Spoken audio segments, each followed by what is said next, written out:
Hello. Hello, hello. We're going to be casting in English, by the way, so don't mind. Anyways, welcome to the stream. We're going to be casting the DSEA Spring Finals. The match is versus Revenant Rebellion versus Soundless Esports. I'm Vic. I'm joined here today by the Ocean Man, and we're going to be casting this best of 5 series for you guys.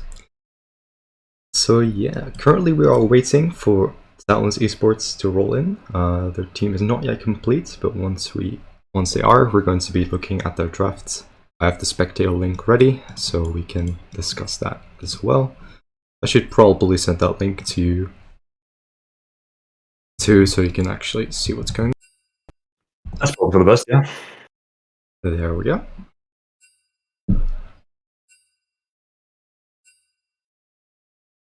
Okay, let's go. Alright, so I do know that you've done a little bit of research, so I'm wondering what you're thinking about the matches that are going to be played together, and if you have any predictions already. Well, as far as I can see, I mean, there is a bit of a rank discrepancy here, of course, which, I mean, is to be a bit expected, but look at this. There could be some interesting things. For one, especially in the support matchup, because the support from Revenant is more well versed on actual supports, while the support from the other side is mainly used to playing like very heavy damage champions and doesn't really play many supports. So I'd be interested to see what would happen there. And as for top lane, top lane is looking to be quite explosive. From looking at both Guns N' Roses or Guns Roses and like.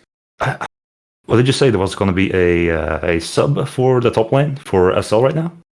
That is true. Normally, Empache, I don't know how to pronounce it, but No, not there's a either. different top laner. Currently, for the first game at least, Top Hockey is going to be subbing in for them because they are not available.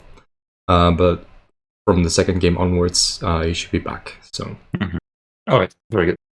Now, if Empache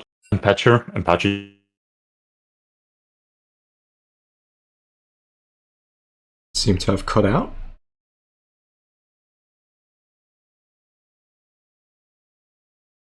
that's just going to get banned, but if it comes through, it would be interesting to see who would be coming out on top there. See who can show off who's the best Urgot. Yep. Fair enough. Oh, seems to be muted.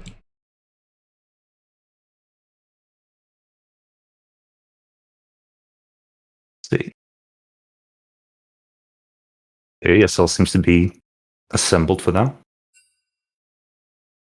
Does look like it. Apparently, the Soundless team is also going to be streaming, so they're waiting for the spectator. But after that, it should be good to go. Yeah, he seems to be moved in. Cool. So once the draft is starting, I will switch the screen, and you guys will be able to follow.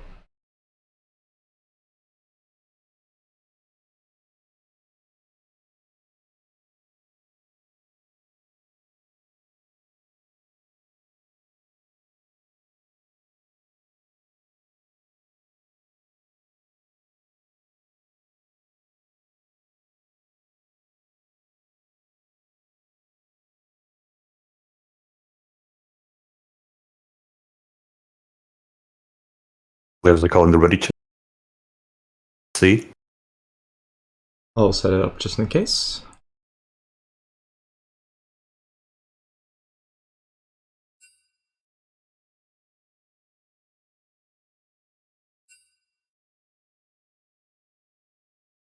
It's not completely visible. Let me readjust that. That should be better.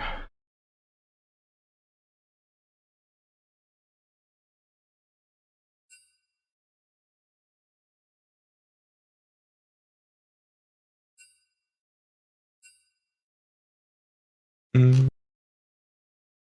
I will be a bit delayed due to the spectator slots being a bit full, but I hope it won't be too much of an issue. Probably shouldn't be. No, at least for drafting should it be, and I'm sure for like general game state, it's not as exact of a science. You don't have to comment on it on the second.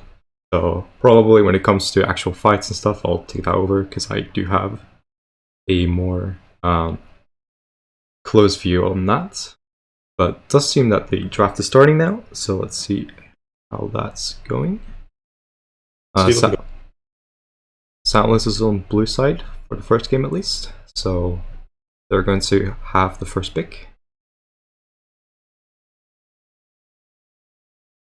Diego is banned away. That is a flex pick for Revenant Rebellion. Both the jungler and the mid laner do play that champion. Sat is banned away for the top, I imagine.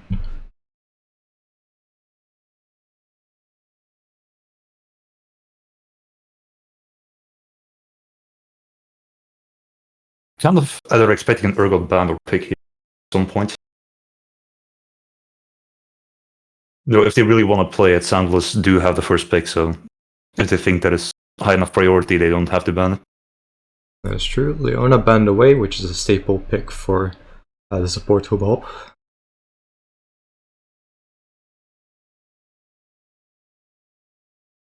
Who does definitely prefer the engaged supports over the enchanters. Yes. Although Hubhop does have some good games on Rel and Rakan as well, so that could be something coming back to replace that. That is true. Although Leona still is probably the strongest out of those. Oliver banned away. Not completely sure if that's for the jungler or the top laner, because it is a champion that can be played in both roles. I'm expecting it to be the jungle, although I'm not entirely sure. And Kai'Sa banned away for Pummel, who does really enjoy playing Kai'Sa a lot, so that makes sense. The SL Useless is also a pretty big Kai'Sa player, but he does have quite a wide champion pool, so... That is true. And considering that Revenant's Rebellion is second pick, that means they could even pick up the Isaiah Rakan, which I wouldn't be surprised if they do. This is interesting for me. So Soundless Esports support, like I said, is not really too much of a support player. And one of the most played supports is Lulu, which is also where they have the most success on. So this could be interesting to see how they adapt to that. Yeah, Lulu is of course also a good support in the meta right now, so... That is the jinx for... So Useless. And there is the Zyrokan as I expected, so... Definitely a great dual bot lane to play. Of course. You're definitely going to want to have something that can disengage from that with this Jinx now, because if they get on top of the Jinx, she is going to be demolished. Indeed, Rakan does have a very consistent engage because of all the dashes and speed ups. And Nautilus might be able to deal with that actually. Yeah, Nautilus is fine here. He can also interrupt the Rakan W with his hooks. So. This is of course the big weakness with Rakan, in that the W can be cancelled completely.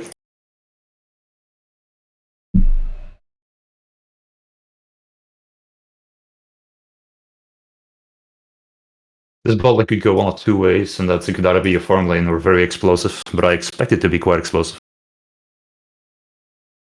And Zac is picked up as the jungler, very consistent engaged jungler, and also and some extra frontline for Soundless Esports. It's also a very decent answer to the Xayah, because even if the Xayah cancels on the knockback, or on the knock-up on his E, he still, I mean, he's in range and he has his ult ready. True. Trundle picked up. That's definitely a good option against the amount of frontline that they're drafting right now. So, from what I've seen, I haven't looked at Topaki's champion pool too much, but I do think he plays quite a bit of Juggernaut, so some extra value there as well. True. No. Curious to see what Quintonus Hot is going to be playing here. This is banned away. York is banned away as well. It's kind of interesting. Oh, it's still being hovered, but I'd be surprised if they ban York, because he was buffed quite a bit a few patches ago, but I'm not sure if he's still that prevalent of a top No, he laner. also, I believe he got nerfed as well in the meantime. So he is still strong, but he requires too much that our top laners do not. So Yeah, I'm not sure if Guns Roses really played York a lot, and then Urgot is picked away, banned away as well, as you mentioned, it being. now the Urkel ban from red side is surprising for me. Although that does tell me that Guns Roses really doesn't want to play it. Which, I mean, can be understandable against the amount of front line you're never going to get towards that Jinx. Mm-hmm. And then Wouldn't be surprised to see a Kale here. That is an option, although kill blind pick could be a bit of a bad idea. I would expect that they are going to keep the last pick for top lane. Unless Quinton has some kind of power pick that he wants to show off with. Ooh, Vladimir. Interesting. That is a top and mid flex, actually, so. Also very good or decent champ against this amount of front line if you can just dive behind them and pull and then make sure the AD carries off the map. True, he's quite slippery with the pull. And Silas picked up, which is a very strong mid laner as well. The ultimates that he can steal aren't amazing, but the recon engage would be quite devastating. True. Frontload could be quite valuable as well if Revenant Rebellion drafts a big tank now, but I doubt it. And Lucian as well, so also for Soundless Esports, a top mid flex. Lucian and Silas could go either way technically, although I expect this Silas is more likely for top. I'm not sure. I'd expect mid lane, honestly, but I'm not too sure. Curious to see what the last pick is going to be here. Ooh. The stable Tryndamere. That could be a thing. Tryndamere? Okay. Maybe it's going to be Guns, Roses, Tryndamere. Okay, let's see. None is interesting. So that's a Vladimir mid. Tryndamere is kind of interesting because he doesn't have a great matchup against Lucian, but because of Doran Shield was second wind and his Q healing, he can actually like work off a lot of his poke. So it might actually not be that bad of a matchup overall. No, I'm a good friend with a Tryndamere one trick who any ranged matchup will play Grasp with Humax and what is it called? Second wind. Second wind. That's the one, of course. And he has this very specific way of always winning every ranged matchup against ranged matchup. So I'm curious to see if Guns Roses is going to use any kind of attack like that, or if he's just going to, give Lucian the control that he demands. Very true. I think nowadays speed footwork might be more common against range matchups than Grasp, because Grasp is quite difficult to proc on melee matchups or range matchups, but so against things like Lucian, which can keep kiting you. Yeah. I think Fleet is probably the more consistent choice in that regard. But of course, we are not completely sure yet if it's going to be the Silas or the Lucian top. That being said, the draft is going to be repeated, but people are going to be picking their champions in order, and so Top Hockey actually picked Silas, so that's going to be a Silas top lane. So it's not against Lucian. Okay. Now, either way, the Silas or the Lucian are both going to be rather annoying lanes for the Vladimir to play in. Also, actually, the potential with the Silas now, with the Tryndamere in there, a Silas in your backline with a Tryndamere ult can be extremely devastating.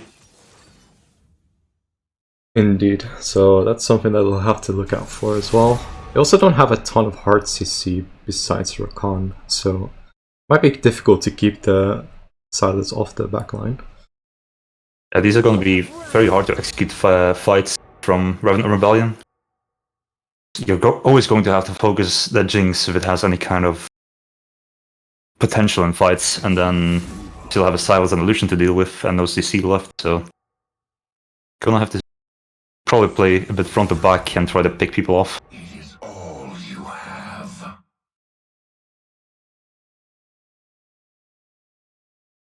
Your commands tire me!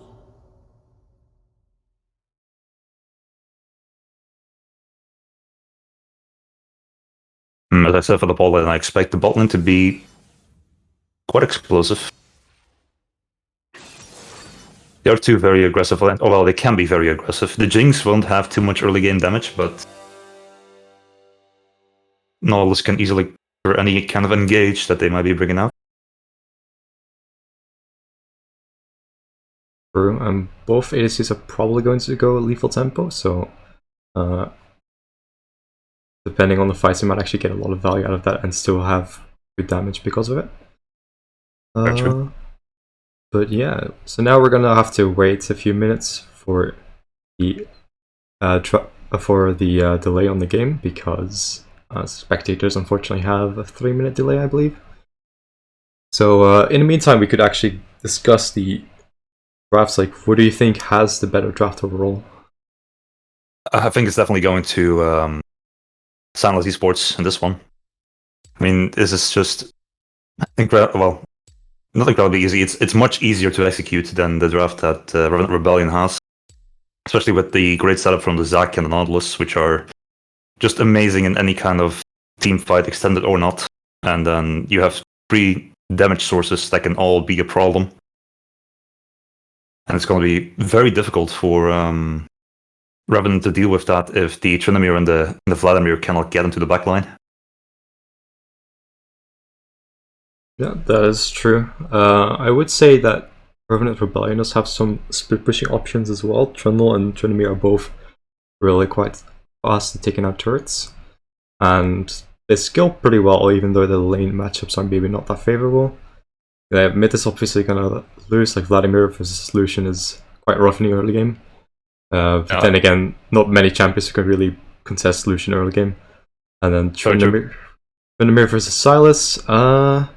Silas doesn't have the strongest early game, so Tryndamere can maybe bully him, especially if he has lethal tempo and ghost. But yeah, after level 6, like, Silas can take over the Tryndamere ult as well, which is going to make it quite difficult for Tryndamere to actually get any kills. I also believe the Silas ult has a shorter cooldown than Tryndamere ult, so that is going to be quite annoying for the top lane. I think he can always just keep out trading with ults if it ever comes to a fight.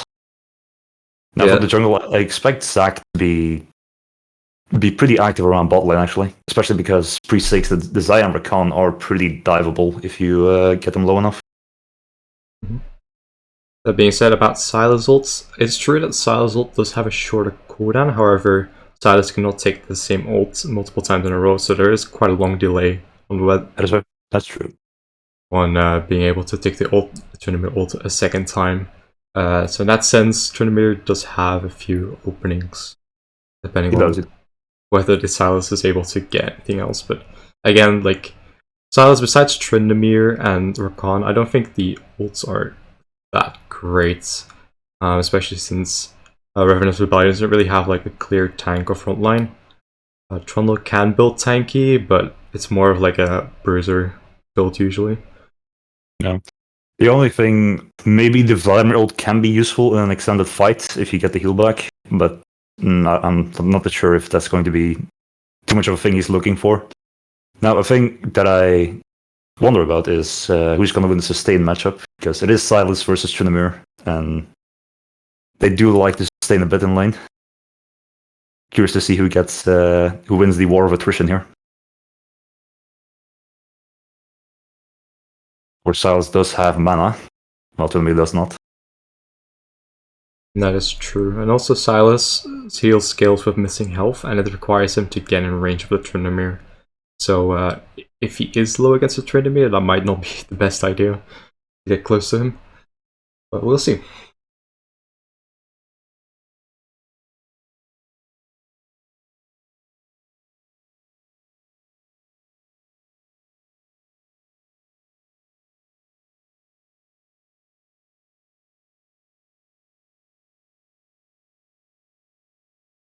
So it does look like it's lethal tempo Tryndamere, so his all-ins are going to be quite powerful. Jinx has exhaust, which is quite notable as well. That's going to make it even harder for Revenant's Rebellion to kill her. And other than that, I think it's pretty standard setups. Maybe the Trundle with Ignite's Smite is quite interesting as well, although that is something that the Osprey tends to do quite a bit. Now I cannot quite see your screen here, so Yeah, need to switch per game scene. Yes, I do not have my automatic scene switcher on, so I think it should be fine now. Maybe with a bit of a delay, but I should turn it on. I should turn it on. Welcome to Summoner's Rift. So it looks like both teams are going for an invade, but they're going to opposite sides of the map. Oh, never mind. Soundless is actually sitting in that bush. 30 seconds until minions So yeah, the top invade is a staple for Revenant Rebellion. They do that pretty much every game. So it's gonna be interesting to see if Soundless is going to adjust to that in the later games. It doesn't seem that they know what's going on exactly. Not entirely now. Also, is this going to be a solo start on blue buff for Trundle? I think, unless they go up to check it. minions have spawned. Silas is heading that way, so maybe they might actually check for the buff, but that's if they're face checking, it might be a little bit scary against Tryndamere and Trundle. SL is pinging it, so we might possibly see a first blood here if the Silas does indeed face check. He does have a flash. He warded preemptively, so that's smart. But it looks like they're still gonna start on the enemy blue buff, so Yeah. I fully expect the jungler from SL to be roaming towards topside blue buff now. So yeah, vertical Or red jungling side. is the best option, especially since they know now that the invade has happened. And yes, Zek is now going towards the blue. directly moving as well. Smart. Tryndamere with the first blood on level 1. Oh, okay, that's what I like to see.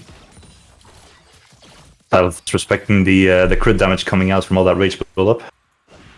Yeah, lethal tempo Tryndamere is very powerful on level 1, so not something that you want to be trading into too hard.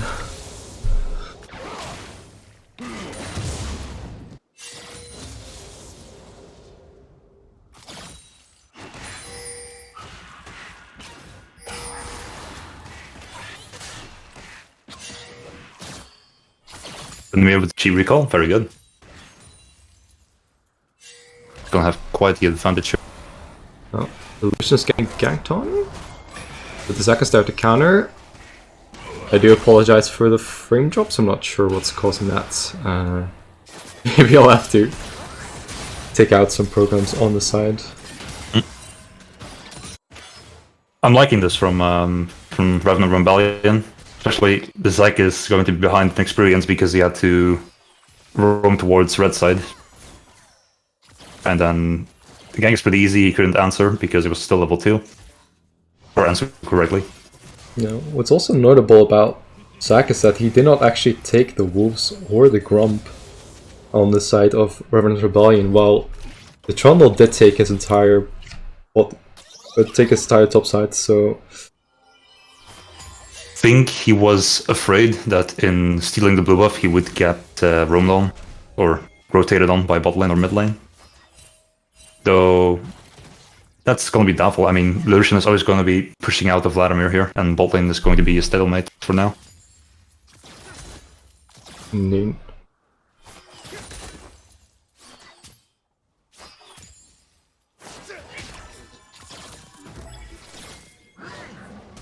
Lawless hook goes wide.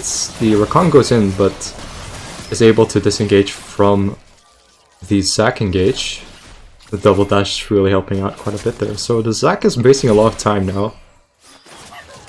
16 CS to 24 on the Trundle, 25 now. So Trundle's getting quite a bit of a lead already.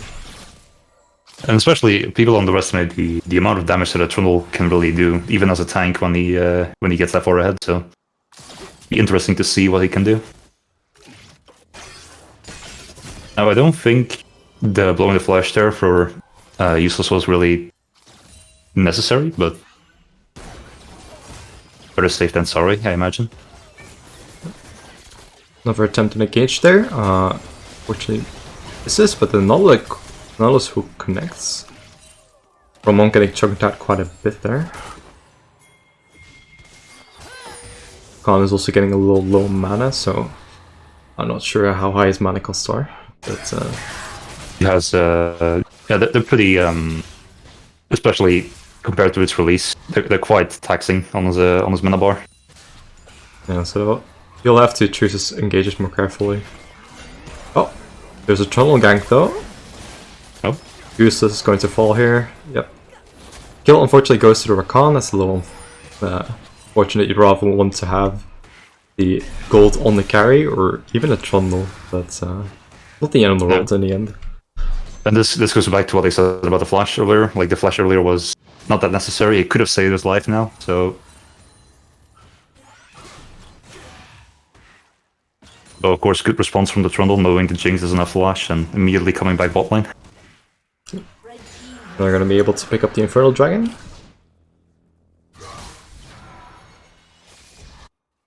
Very good pickup. Overall, clean gameplay from Revenant Rebellion here. I'm liking this. That's true.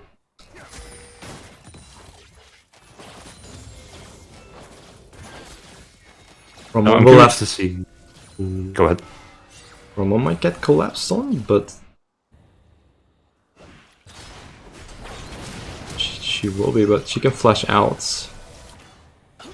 I don't think that Ignite is going to kill, just barely. No. Ooh.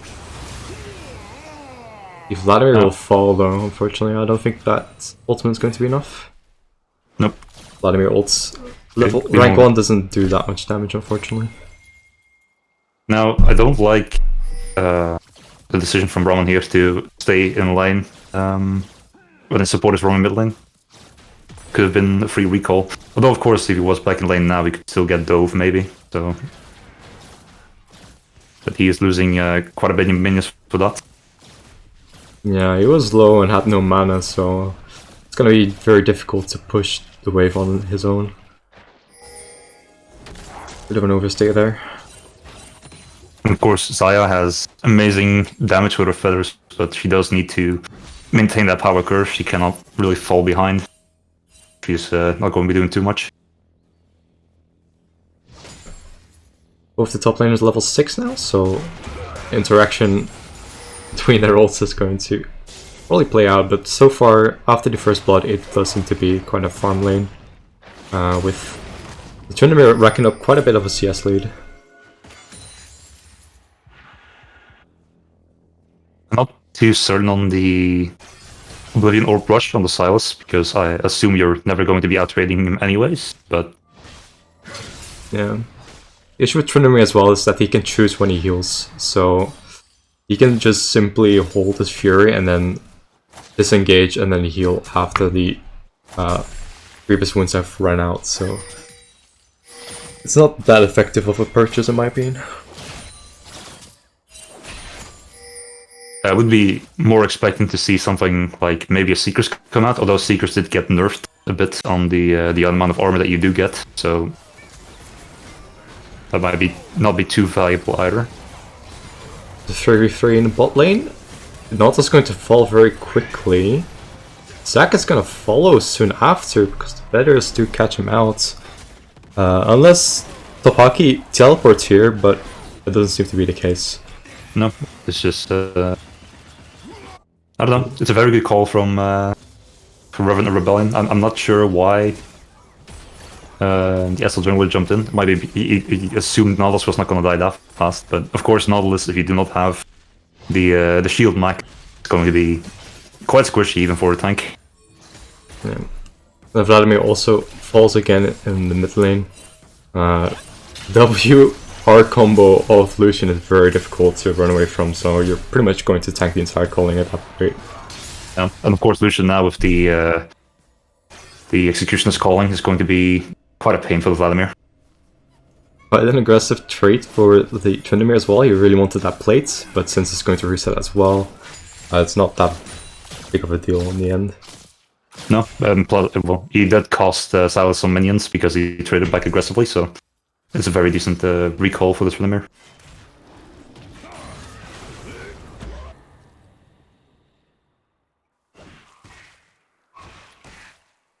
This Trundle and this Tryndamere are definitely going to be a staple, as far as it seems, into trying to take over this game for Revenant Rebellion. That Lucian, of course, is incredibly strong, so it's gonna be a bit explosive once people start roaming here. If they do decide to roam, because the Tryndamere can very easily just take your base if you don't pay attention to him. Yeah. Tryndamere roaming isn't very powerful because he doesn't really have any CC, but he can definitely try to counter jungle as he's doing right now, or even in skirmishes. Top jungles could be very powerful. The main thing I'm afraid of for this Tryndamere right now is the sticking potential. It's probably not too hard for him to get on top of people, but staying on top of them is going to be incredibly difficult in between Jinx traps, the Soundless, and all the dashes, so Yeah. curious to see if he will opt into maybe a Cyrildas third or fourth item, so we'll see how that goes. Bot lane's getting engaged on again. The Nautilus will get blown up, but Silas does teleport in with a Rakan ult. That is... And Revenant Rebellion finds themselves outnumbered, and it's ultimately a 1-for-2 trade for Soundless Esports. Very good trader, the support for the AD carry and the jungle both were, well, almost ahead and almost on even curve, so this is a very good trade. And then the dragon on top as well. Yeah, they're gonna be able to pick up the dragon. That's of course the downside of going Ghost Tryndamere, even though it's very strong in the all-ins and in team fights. You're not gonna have teleport to join in for these fights. So Soundless really taking advantage of their the fact that they have teleport and their opponents do not. Yeah, and then of course the Lucian there, which, I mean, incredibly strong right now, but oh, okay. After this lightning phase, but he did some work there with that ult. This is going to be a free kill as well. Okay, very nice. Yeah, good kind of roam from their supports of Soundless. I do like the confidence from Sphinx here to be standing in the face of Rakan and the Vladimir, although he does know that he is so much stronger than the Vladimir right now. Indeed. I wouldn't be surprised if the Lucian is going to be able to pick up his Mythic on his next pack. I'm curious to see what he goes. I'm expecting he is going Gale Force, but he might be going... even though Revenant Rebellion doesn't really have a tank, Bracket Slayer does have amazing synergy with Lucian's passive, so... It does seem that's going to be the Gale first though. The added mobility is definitely going to be nice against the champions of Revenant Rebellion, because they don't really have any hearts to see, or very limited anyway. No, and I mean, MNCC is going to be Rakan and then a Trundle Pillar, so... even though that Pillar is a very annoying ability, it's not going to... Ooh,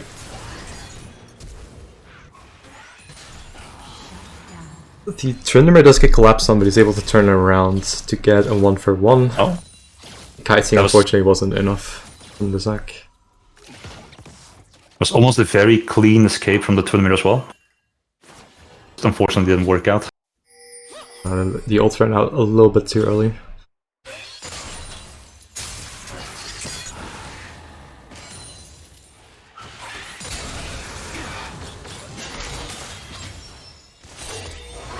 Trades are very painful, but Lucian doesn't have flash. There's a good chance he'll fall right now. And his shutdown does go over to the Vladimir. That's a good person to have it on. That's an amazing shutdown for that Vladimir. That might be enough to... let's see, yes here. That might be enough for almost his mythic or his entire mythic. I'm not too sure. He did buy the Seekers and no, I think he might have his mythic. See. Kind of surprised that Illusion only had a 200 gold bounty, considering he was 4-0. But still, a nice bit of gold for the Vladimir for sure. Blue team's turret has been destroyed. The tournament is going to pick up the turret. As well as Soundless, this bot lane. The mobility boots for the Rakan here. I like that as a roaming option, though I'm not sure how strong those boots are going to prove in the teamfight scenario. Yeah, although the Rakan has been roaming quite a bit, so in that sense it's going to have good value. It's paying off. Now, especially with the comps coming out from the comp coming out from Revenant Rebellion, it's going to be much more valuable for Rakan to support his side laners trying to, you know, take the enemy base and in a straight for team fight based. I think SL is going to have quite the advantage if that Tryndamere doesn't get onto the backline.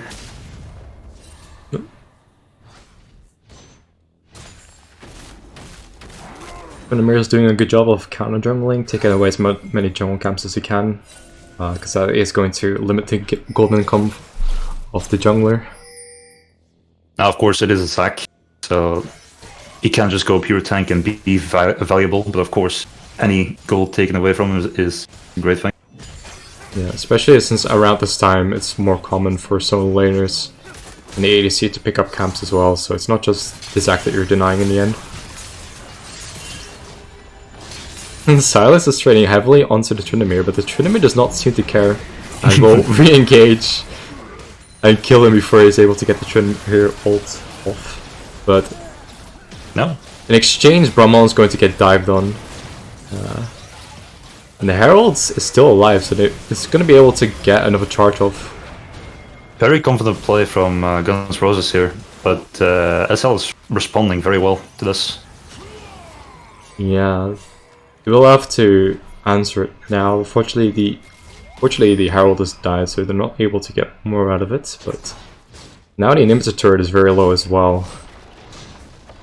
Now, of course, can't ignore the current lead on bot lane. That Jinx is going to be spiking very hard very soon, especially compared to the Xayah with the 2-kill lead and the 40 CS, well, 30 CS lead. It's going to be quite painful in team fights, especially once she gets that Zeal item. Revenant's Rebellion is able to trade a turret and the dragon instead, though. But yeah, as you said, the Jinx is quite a bit ahead, almost 2k gold compared to the Xayah. Top lane is almost 4k gold ahead, though. That's quite a surprising. This Tryndamere is a monster right now.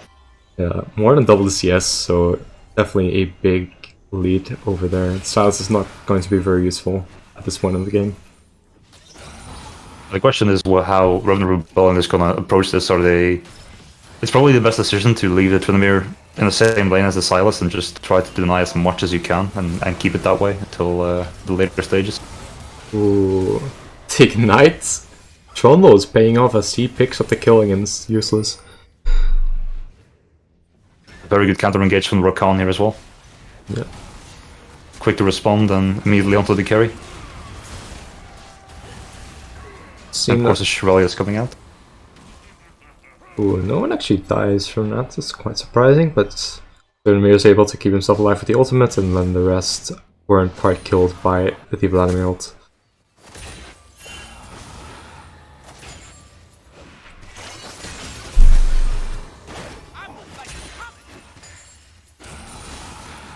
Tryndamere does pick up the Navori Quick Blades, very good synergy with his kit, because he does get his E cooldown reduced by any crits that he does already from his kit, and then Navori Quick Blades will do the exact same thing, so you could pretty much just dash after every 1 or 2 autos at this point. No, and it's very good against this comp as well, with the lack of hard CC to engage on the back line. Could be, if he gets his auto flex off, it could be incredibly hard for SL to kite away from the Tryndamere.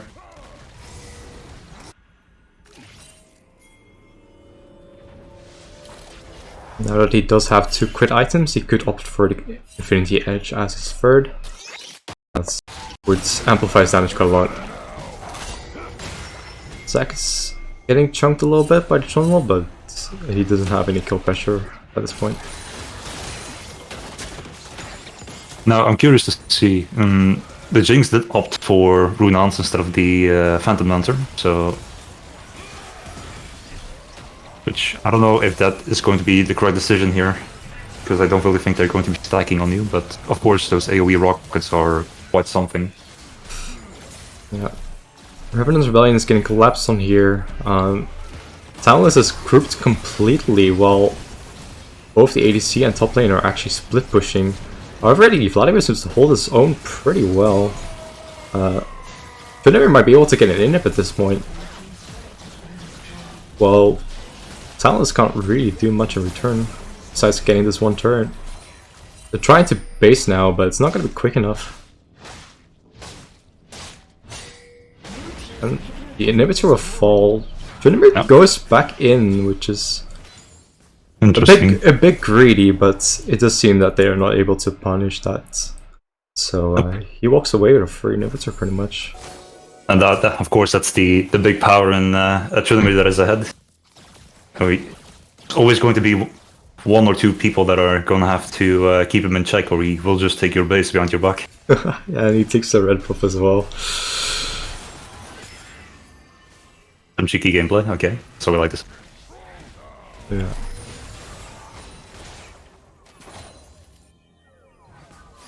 They'll be able to pick up this mid tier 1 as well. The Zaya should be on her full seal item as well very soon. It is looking like she will be going for that Phantom Dancer, which of course gives some nice burst to your auto attacks if you get the first two off. Indeed. The nice thing about the Tryndamere pushing bot lane as well is that pretty much they will need to defend the bot lane at all times, and with Baron being up, that's not a place that you want to be in, especially if you don't have TP. No, the bot lane push was definitely the best choice here. And even for upcoming dragons, if that wave is pushed out, someone is going to have to hold it.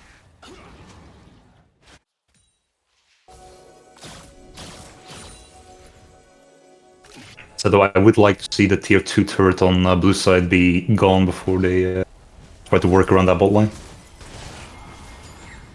Now, of course, the big risk with taking an inhib this early, if you do not capitalize on the pressure advantage it gives you, then you're just giving the enemy free gold.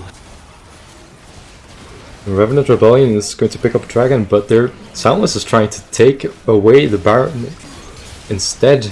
They don't have the vision control, so I'm not even sure that Revenant Rebellion knows that this is going on. I think they expected, but SL does have quite a bit of DPS with that Jinx, so I'm assuming this is going to be gone. No, they don't even notice it. Okay, that's going to be a free Baron steal. Yeah. Or a takeaway. Definitely a frequent mistake that Revenant Rebellion does. They don't really focus on the Baron vision very much, so enemy teams are often able to just sneak it like that. Of course, something that can be abused if you looked at their previous matches.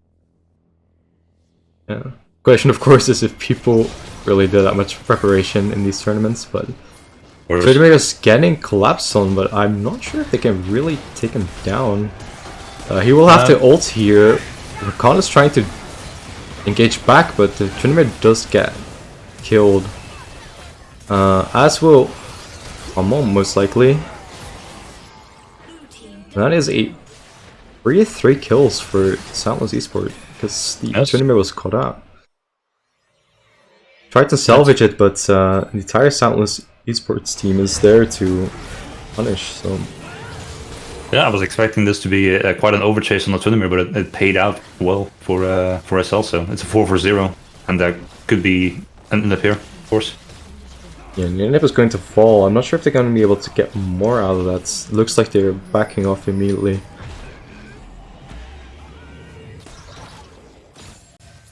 Yeah, quite a costly mistake, honestly.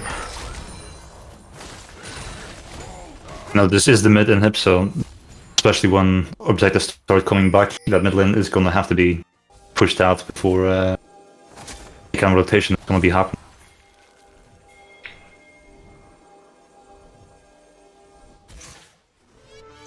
Jinx did pick up 1 or 2 kills that fight as well, so she is going strong for that Infinity Edge right now. And once she has that, that's going to be quite a pain in these team fights.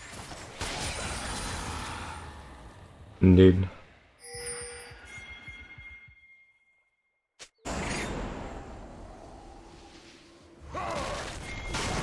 All between the teams is actually pretty much even now. So, yeah, considering that Soundless does have the better team fighting comp at Revenant's Rebellion will definitely need to play around splitting up the team with the split push. Blue team's inhibitors That's going to give them the best chances to really get an advantage. Tryndamere might get caught out, but it doesn't seem like Soundless is close by enough to Nautilus to help out there. So he backs off. Probably the best call here would be, especially now that Tryndamere is not, the Vladimir is not that strong yet, probably a 1-4. Keep the Tryndamere in line on the side lane and try to force people towards him. Yeah. Of course, the Baron minions are going to make any kind of pushing a bit harder. That's true, although the Baron buff has now expired, so Tryndamere is going to be back on split pushing duty. Support and jungle are looking for something, but they're caught out by Control Ward. And Soundless is going to try to engage on the Vladimir. It's able to use the face rush, but not quickly enough to get out.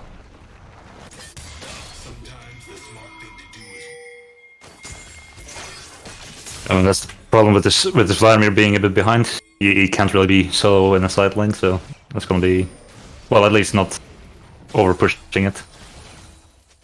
Now that Jinx does have her Infinity Edge now, so even though that Trundle is quite a monster, if the Jinx is going to be free hitting, he is going to melt. Yeah. Revenant Rebellion is a little slow on the answer, so that turret is going to fall. Jinx gets excited, so Eternal's not going to be able to catch her out.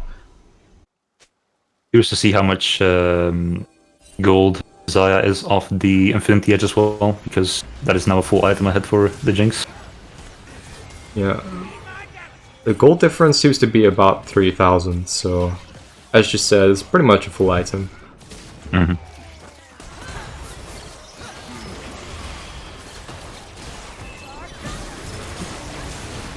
This is going to fall now from the Vladimir flank. Picks up this shutdown there. Zac should also fall. They have to be careful of the illusion damage. Papaki does use the TP to stall out the passive. We'll be able to trade a kill. Tryndamere flanking isn't quite able to finish off the Lucian because he does flash away. And the Everfrost keeps him in place while his ultimate runs out and he dies. The rest of Revenant Rebellion was not quite able to re-engage in that fight, it seems.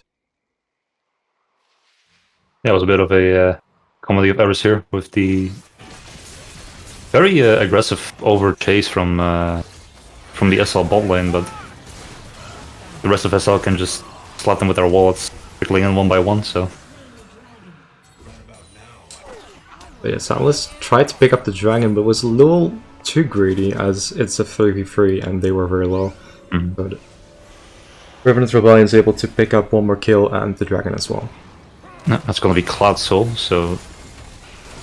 That is true. It's actually quite nice on their team, especially on Rakan, on Vladimir, like even Tryndamere, like they all really enjoy that movement speed. Yeah, especially once again with the lack of hard engage, it's gonna be great for sticking onto that Jinx and that Lucian. And of course, SL did not pick up a single Cloud Drake, so they don't get any form of movement speed. Yeah, they get a Mount of Soul, so a little bit more tanky, but ultimately not as impactful as the Soul is. Now, I'm expecting there to be... I'm not too sure, I'm expecting a Lord Dominax on the Jinx right now, though it could be a bluff for the items he's going. Okay, my client cannot really handle the team fights, it seems. It's lagging very much. Lucian's able to pick up a triple kill. It does seem that Soundless just straight up wins the team fight, and it might actually be able to end with the death time as being this long. No. That, yeah, both carries a life for a cell there, so gonna be. High attack speed, like they're going to be able to shred through the turrets, so that does seem like the first game is going to Soundless Esports. Especially with that Jinx passive, as this base is gonna be eaten alive. And that is the first game going to Soundless Esports. Useless is going to run it down real quick, but yeah. Unfortunately, even despite getting quite a big lead on the Tryndamere and the Trundle, it wasn't enough to carry. They couldn't quite stick to the carries very easily with all the disengage. Oh.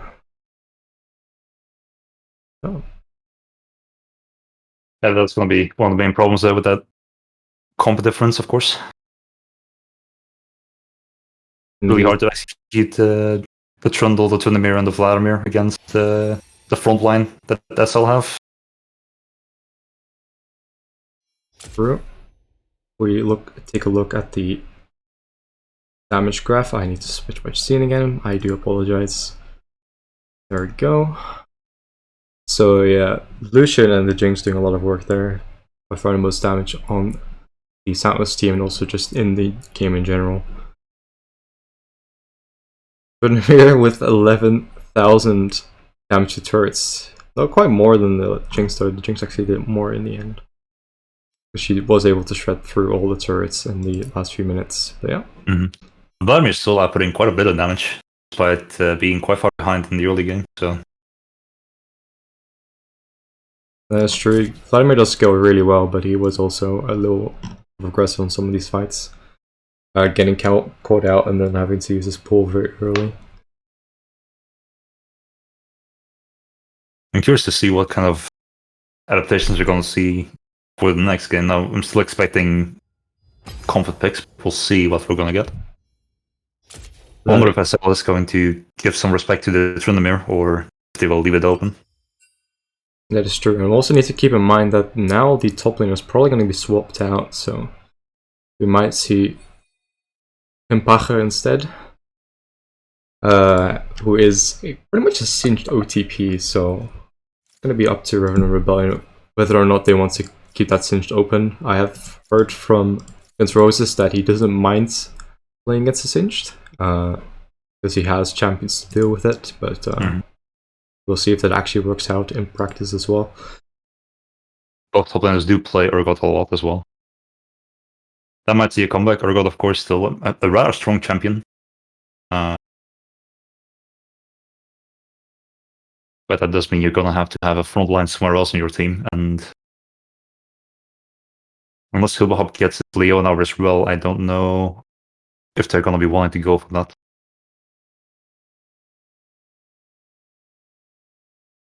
Yeah. Well, Hubop does also play Rel, so that is a possible frontline, but we'll have to see how they change up their drafts in the next phase. But I do think that Revenant Rebellion might have to go to something that's a little easier to execute, because even though they were able to get some advantage in the early game, the team fight was definitely a lot quite rough. If I'm Revenant Rebellion, I would look more towards lockdown and just get as much CC in there as you can. I think the carries on SL's side are quite slippery. Most of the champions they play are quite snowbally, so it can be useful to just see if you can keep them out of the game or disable them in fights.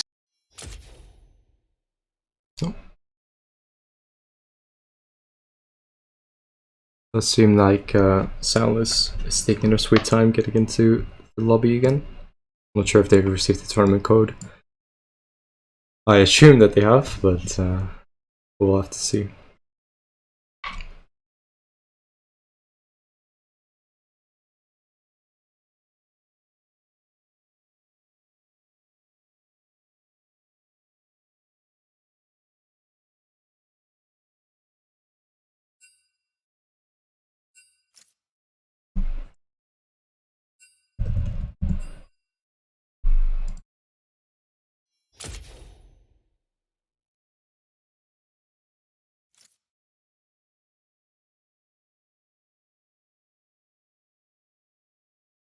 So taking a 5-minute break.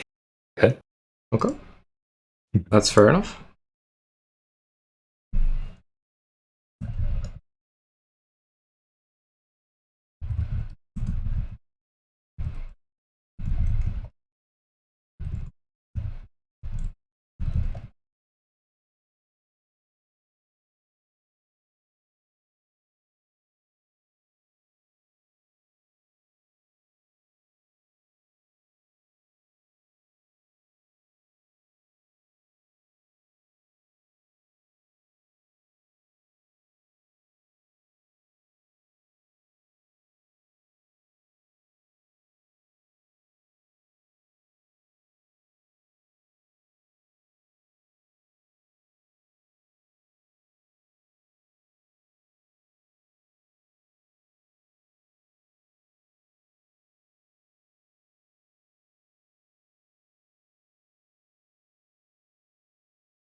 That was a short 5-minute break.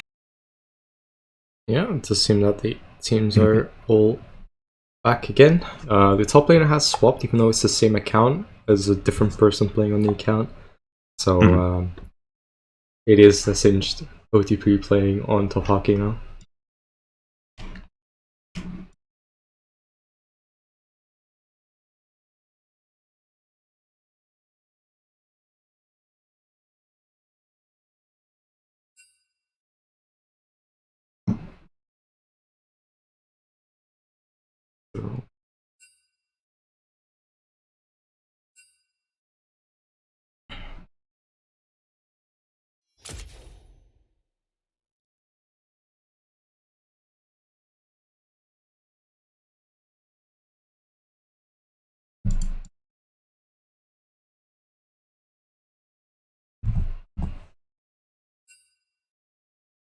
Right.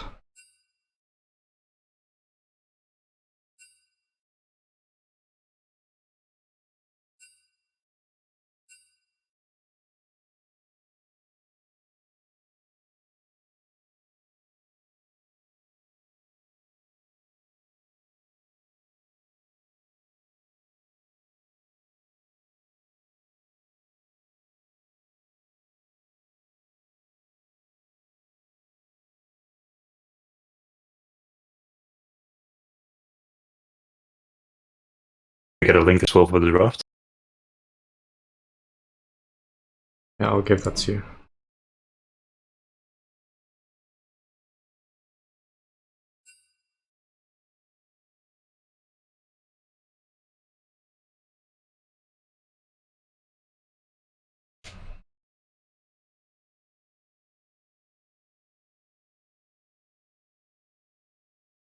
And it started. So Soundless Esports is now on the blue side, which was the same as before.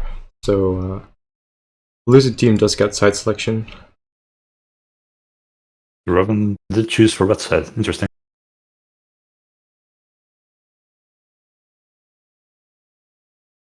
course, again, the Viego ban, just to be expected.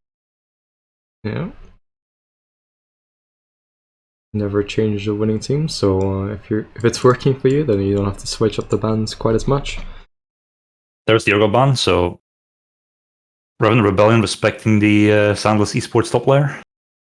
Even though they do play Urgot themselves, they don't have first pick. So curious to see if Soundless gives some kind of respect to the Tryndamere, or if they think they can just deal with it again. Kais is banned away, so yeah. It does seem that Soundless is just gonna stick to the same bans for now. I would also be expecting a very similar draft from Soundless, with tanks in the jungle and bot lane, and then full damage on the other sides of the map. That could be. Top lane does have a little bit of a different champion pool, but I think, as I said, he plays mostly Singe, so I imagine that if it's open, they'll be picking it up. In the semifinals, they did play it 3 times in a row, so. But Mir is going to be banned away, so I didn't want to play against that anymore. And the Singe ban, okay. This is going to be interesting now. Okay, so Guns N' Roses doesn't want to play against the Singe after all. Now, with the Urgot and the Tryndamere bans coming in, I would expect Revenant Rebellion to be looking around some kind of comp that can work around a Kale, though I'm too sure. Guns N' Roses does enjoy the champion. That is an option Jid is now picked up, which is interesting as a first pick, because... Oh, and the Leona for Hubom. The Leon is indeed left open, so good chance that that's going to be picked up by Hubop here. And what I would like to see here, if Soundless Esports does draft more AD, is a Malphite from Guns N' Roses. I think, especially with Leona, that could be amazing at shutting the AD threats down for Soundless. He does play Malphite as well, so. That is true, and their mid laner things does to play primarily AD mid laners, so things like the Wukong, Yasuo, I think Yon even, and Lucian, so I haven't seen as many AP champions from them. And it does seem that Jinx is going to be picked up by Revenant Rebellion instead. Brahman does play the Jinx quite a lot, just as much as Kai'Sa, so. And has some success on the champion as well, so it could be interesting to see how he can pull it off. And then Morgana picked up, and Lucian as well. So Lucian's probably going to be mid lane again. I fully expect this Morgana to be support instead of jungle. Probably just to keep the Jhin safe from Leona. That would make sense. Also, Morgana has been nerfed a few times in the jungle now, so I'm not sure if it's as broken of a pick as it used to be. Otherwise, it would have been like a pretty solid meta jungler. And then now the Veigar is picked up for Quinton. The Veigar I like because it's amazing against these very squishy champions, of course. The problem is that I don't know how a laning phase is actually going to go for the Veigar against the Lucian, so that might be a bit problematic. Yeah, I don't expect that laning phase to go well against Lucian, but then again, what really has a good laning phase against Lucian? So, at least Veigar does have the scaling option, so he's definitely going to be able to outscale Lucian later on. Hopefully that's going to go a little bit better than the Vladimir. But,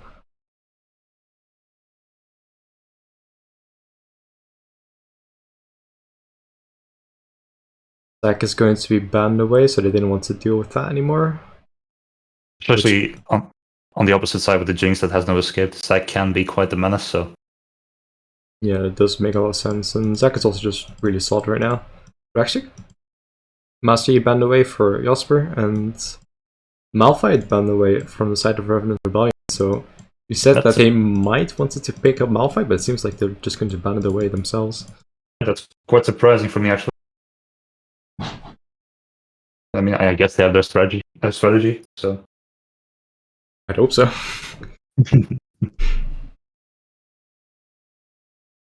Fiddle 6 going to be pick up for Jasper, so that's a great engage tool as well.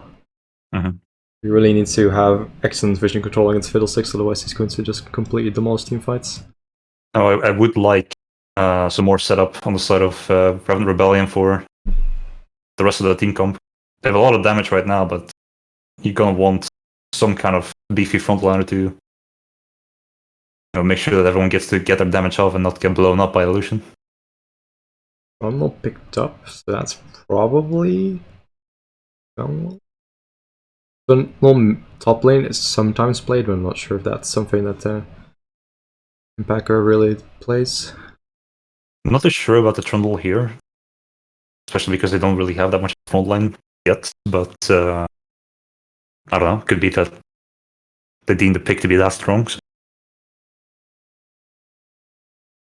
It is quite interesting, but the Ornn is going to pick up, so it is indeed Trundle jungle and Ornn in top lane, so we'll have to see what Rose is going to pick against the Ornn. Kill's probably going to be out of the question. 80 kill is technically possible, but Revenant Rebellion's lacking a little bit of frontline. Also, 80 kills more of like an off-meta build. I wouldn't be surprised to see maybe a Scion or here. Going to pick up the Nocturne. That's interesting, because I haven't really seen Nocturne being played by Guns N' Roses, so... No, same. So, could be, I don't know, could be spicy. Could be spicy indeed, and there's also possibly a pretty good answer to Illusion, even though Veigar can't really take care of him on his own. Like, it's a pretty good setup to be able to gank him over and over again and maybe get some kills that way. Nocturne does have very good global presence.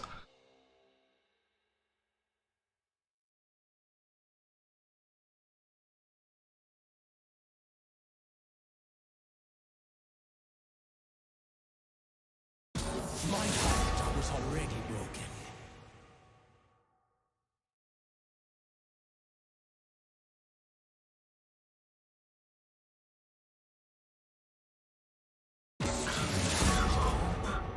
It is all you have.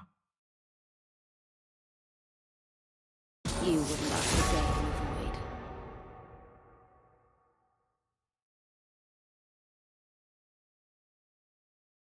You have the heart of a weakling.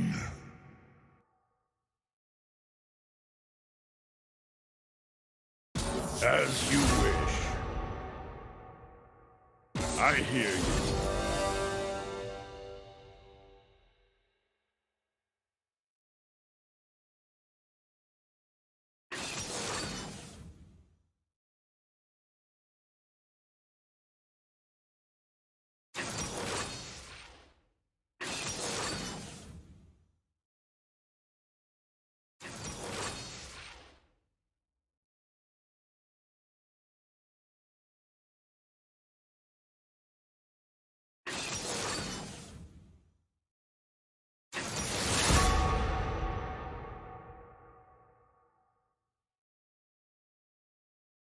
Well, now I'm just mad.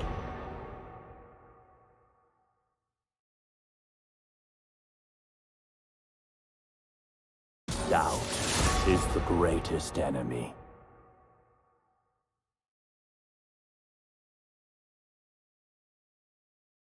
You will lose.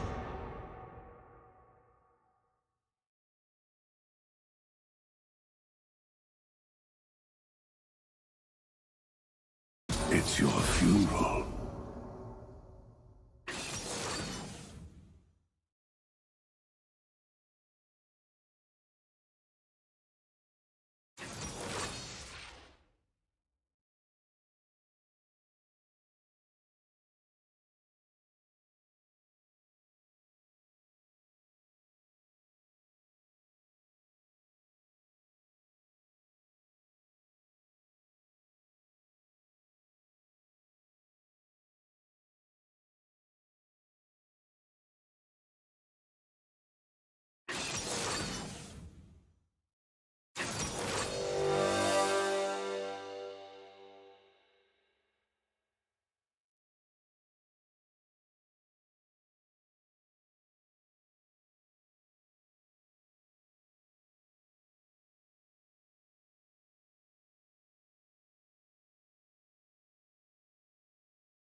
All right, guess we're about ready to get into the game.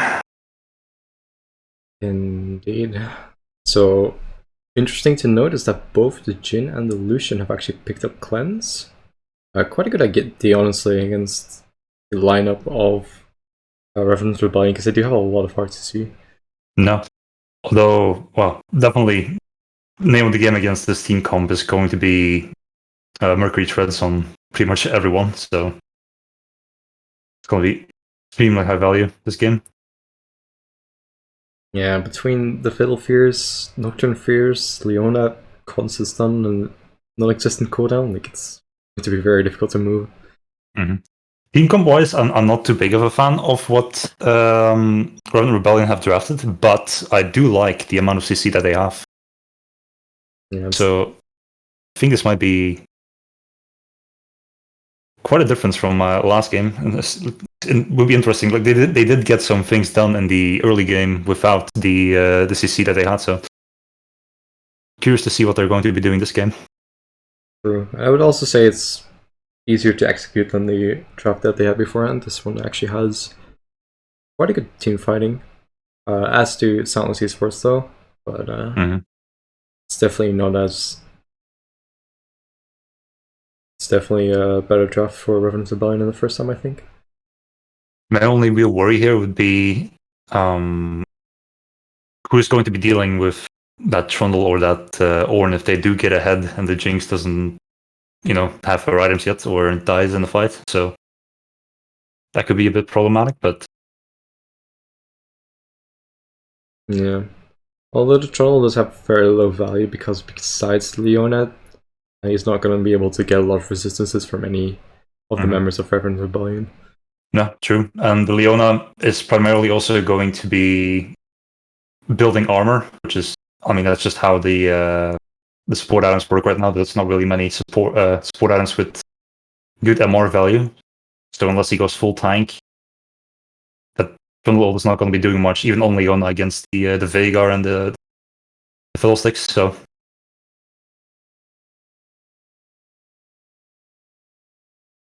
there is an exhaust coming out from the Morgana, which is interesting. I'm not too sure that's quite necessary in this lane, but you're already picking the Morgana, just peel your Jhin, so might as well add that extra safety on top of there. True. Also interesting to notice that Nocturne has Lethal Tempo, even though I think Conqueror is more standard for the top lane. Lethal Tempo is more of a jungle master rune there, so. Yeah, at least so, yeah. Gonna make it easier for him to just whittle down the squishier targets, although I'm not sure if it's really better against the Ornn. Now, Revenant Rebellion does have the TP advantage this game, so I'm curious to see if they would be looking to do something with that. Of course, last game with the Silas TP coming in and the Trundmere having Ghost, SL capitalizing really well on that. I'm curious to see if Revenant Rebellion can do something similar this game. And of course, Nocturne does have some global presence as well, so he can push out the side lane and then simply collapse on another lane with his ultimate. Jhin did opt for the Dark Harvest here, which is, one of the two stand-up runes, of course. I don't know how often you would be able to get that proc correctly in this kind of lane, but we'll see. I think it's mainly just to be able to kind of hold up to the late game damage of the Jinx. I don't know. It will mean that he doesn't have as much sustain in the lane, of course, and not as much movement speed from footwork to actually dodge away from the Leona. That is true. So, Revenant Rebellion did try their top lane invade again. The Ornn was able to spot them out. Nocturne Q went in a little bit early, so that gave Soundless the let Soundless know that they were in fact in the topside jungle, but it doesn't seem that they're committing to it. The jungler for Revenant Rebellion will be going for the leashless clear on top sides. Yep. Pretty standard for Fiddle. Fiddle doesn't really need a leash. Interesting though that you're starting on red buff. I assume you would start your. Oh, he's doing the double. He's doing the double leash now. Or the double clear. That is a staple for Fiddlesticks, so he's clearing both camps at the same time, as you can see. He's able to do that with ease just because of how much sustain Fiddle has, and Drain has a non-existent cooldown, so... Now, it does mean this Trundle will have quite the tempo advantage for now, so curious to see capitalize on that. Nocturne not really winning that trade. He does have a little bit of sustain with that passive, but fighting in the minions level 1 is going to hurt quite a bit.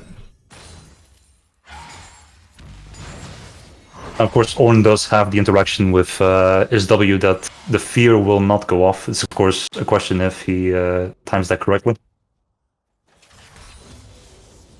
Because that our shot is key.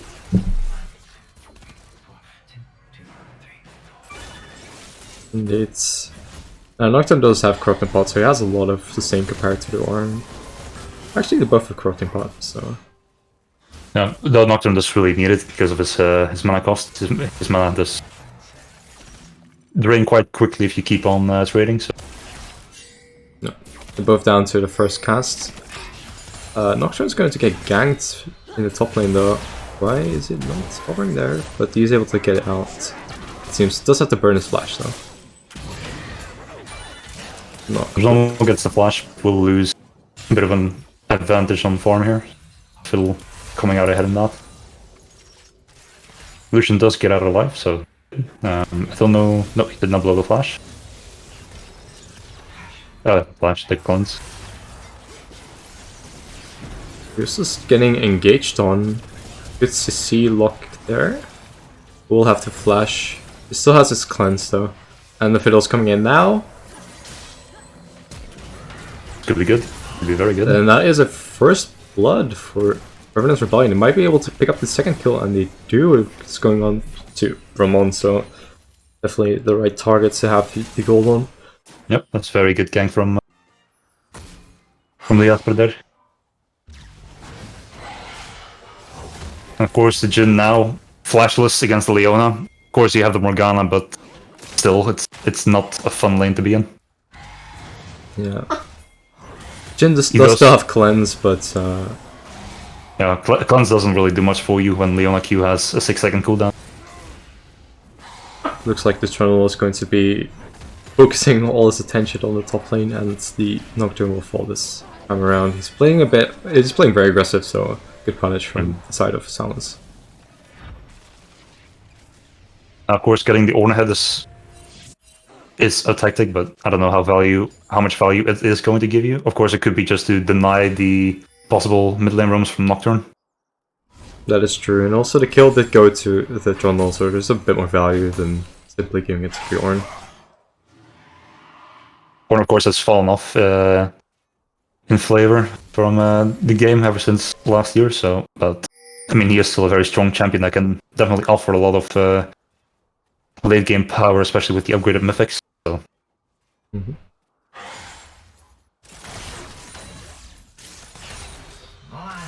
Also, maybe interesting to note, which I didn't mention at the time, but Nocturne did do a cheater recall before to get a call, so he's just expecting to be able to free farm against this Ornn.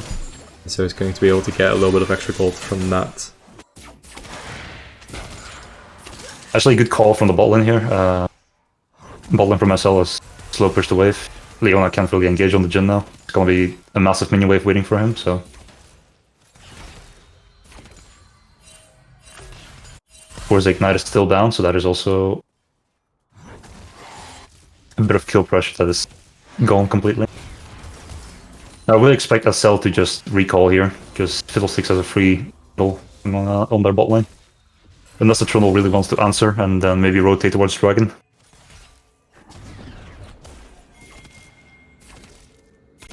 Farm seems to be very even between the two teams, pretty much in every lane.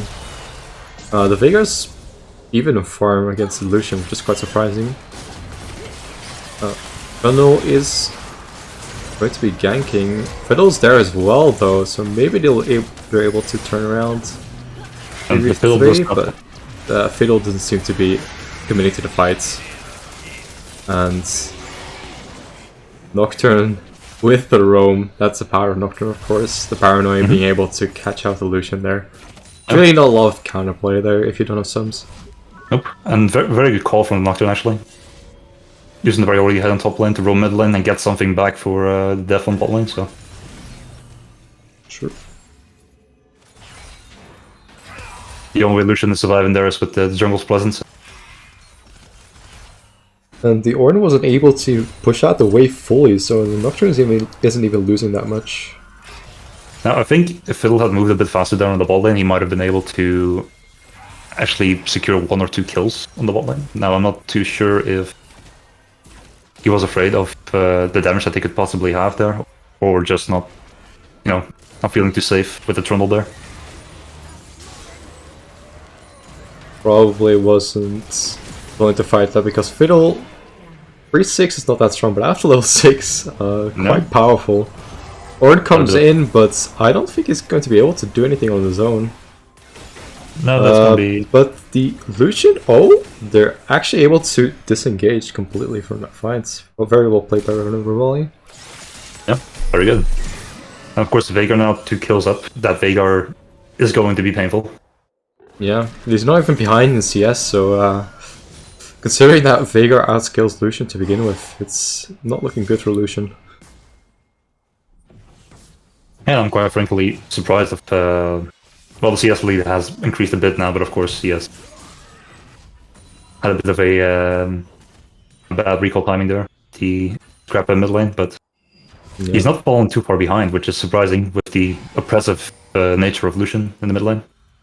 Yeah, you definitely expect the Lucian to have more, to be able to force the Veigar off CS, but apparently not. Trundle is looking for a gank again. Osprey is able to answer possibly, but he's very low on mana, so it doesn't seem like he's going to be able to do anything useful.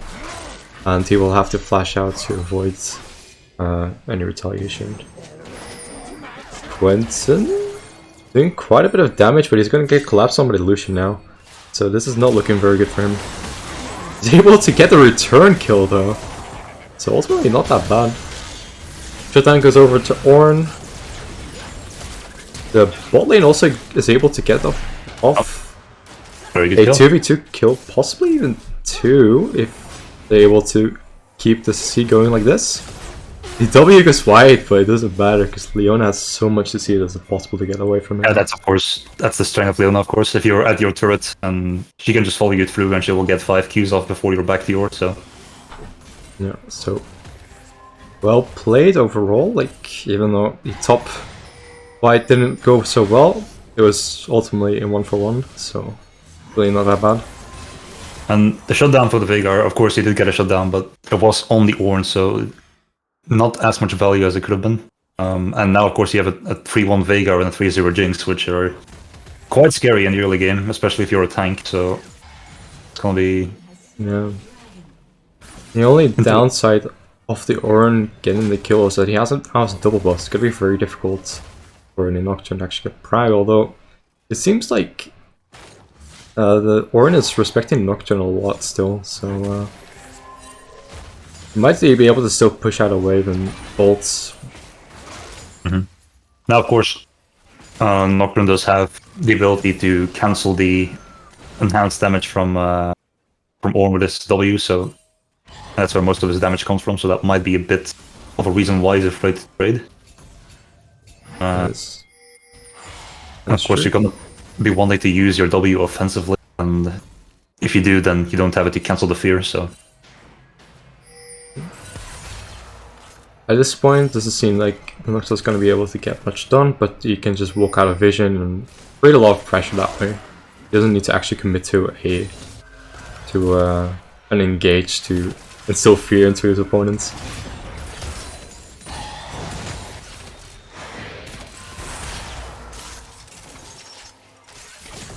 Look at the gold difference here, that's gonna be a full 800 gold for the Jinx, which is absolutely massive.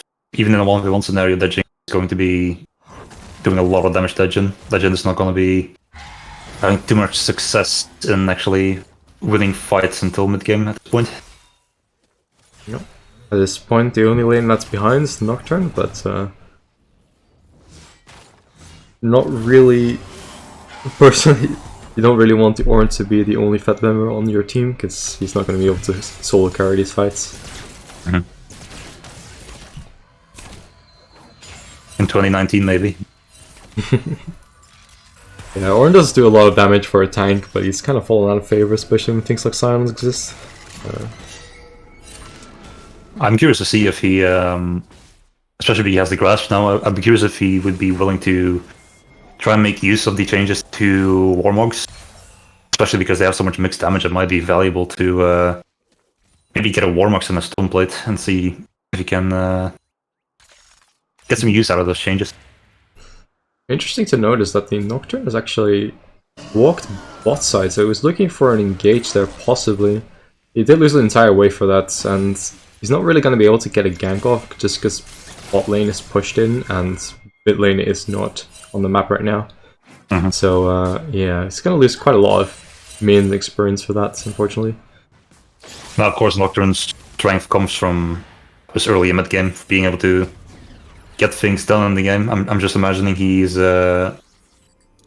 thinking he's not getting too much done on the top lane and just looking to get his mid laner and get a carry farther ahead in the game. Mm-hmm.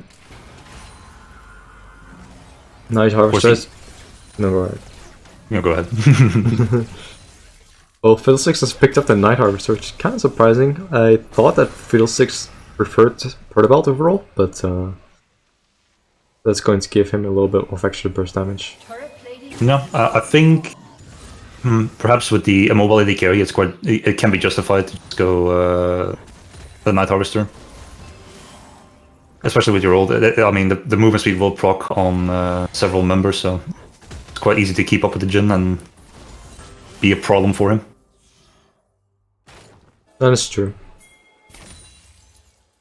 Especially with how much CC that they have in general, like, it's going to be quite easy for them to actually lock down someone, even through the cleanses, because cleanses are single use, but Revenant Rebellion just has so much CC that even if you cleanse one thing, it doesn't necessarily mean that you're getting out.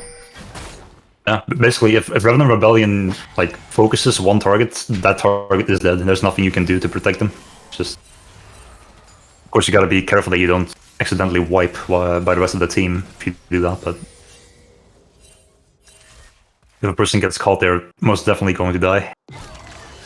Ooh, Fiddle's going to be able to engage and kill the Morgana. Fiddle was there to answer, but wasn't actually in a position to fight back there. Mm-hmm. And he was They only a bit wide, but went a bit wide indeed. the damage of the Fiddle there. Yeah. James was still forced to use both of his summoner spells, so True. definitely possible to force a fight like that again. It's going to be even easier to get a kill then. Mm-hmm. Now, especially for the Jhin, like this is the kind of game where you want to be fighting only if you have your summoners up. If you fight without them and you don't have the correct peel, you're just gonna be a Castamine that instantly dies, so... Yeah. Nocturne training aggressively onto the Ornn, but doesn't actually have a lot of damage against all of his armor. Forced to flash out to dodge the Ornn ult. Ornn does have the Sunfire, so that is a lot of damage as well. Yeah. Nocturne doesn't really have any way to stretch the tanks just yet. I think he's going to go for the Strikebreaker. Hasn't finished it though, and it's not really going to help him against Ornn specifically. It's more going to help him in those roams when he's going to try to stick to like a Lucian or a Jhin. I wonder if he is going to try something a bit odd but interesting. You could possibly look for a Bork. Could be interesting to use, though. I expect he's just going to Strikebreaker into Status Gauge. Oh no. That is a very interesting TP. Was chunked out very hard even before he was able to join the fight, and then TPs into 4 people. Yeah. Yeah, Rebellion falling a bit apart here, but Giving up a shutdown onto the Jhin and then giving Jhin a second kill too. So that Jhin is back into the game pretty much. Yeah, it should be pretty even in gold now with the Jinx. Looks like it's even slightly ahead because of the CS leads. So Yeah, true. Nocturne's gonna be able to chip away at the turret. Not sure if he's able to get it fully before the Ornn is back in lane. Probably not, but it's still something. I'm curious to see if Jhin will go for a BF sword now, or if he will rush his heal item first, but I would expect a BF sword. Get that raw damage in. He actually goes for Dirk, so it might be Collector. He's going Collector, which, I mean, Collector is a good item. It's a viable option. I just don't know if you'd want to go that this game. I would much rather see Rapid Fire into IE, so you can actually try to play around all this CC and this short range engage. Yeah. To quote LS, Collector is actually better against tanks because the execute is a percentage, and so if you have more health, then the execute damage is actually going to be higher. The squishy is not very high, so you're not getting that much extra damage out of it. Yep, very true. Though, of course, Collector does have that amazing synergy with Gale Force. Now, especially with a lot of AD, that's going to be useful against tanks as well, because, of course, the Gale Force does magic damage. I don't know. It might prove quite useful. I don't think it's ideal, but I would expect him to get some value out of it. Ornn is forced to flash. Nocturne was trying to bait him into his team, but almost getting collapsed on. Unfortunately, just gets completely CC locked without any counterplay. And we're gonna fight last for a very long time. The danger of roaming top lane, especially if you have a Jinx as a AD carry, it's quite risky. And they are able to get a turret. A return. Nocturne overextending a little bit too hard, and Quinton is also taking turret aggro. Doesn't quite fall though. But yeah, a bit too greedy to dive the illusion there, especially when he has both of the sums set up. Yeah, and so I'll get a trade turret as well, so all in all, that's a net gain for SL, so... Oh. They're able to get a return kill at least. Does force the illusion flash. Although he had another turret answered, so... Yeah, so ultimately, pretty much an even trade. Not really what you want to see, especially after what happened bot lane. So Soundless getting the better end of the deal in that case. And now, of course, the Jhin does have the Collector completed. He does have his Swiftness boot, so he is going to be quite painful to deal with, especially if that Jinx stays alone. So it's going to be up to the Fiddlesticks to see if he can get something done. He is the only one that really has a lead left in this this game.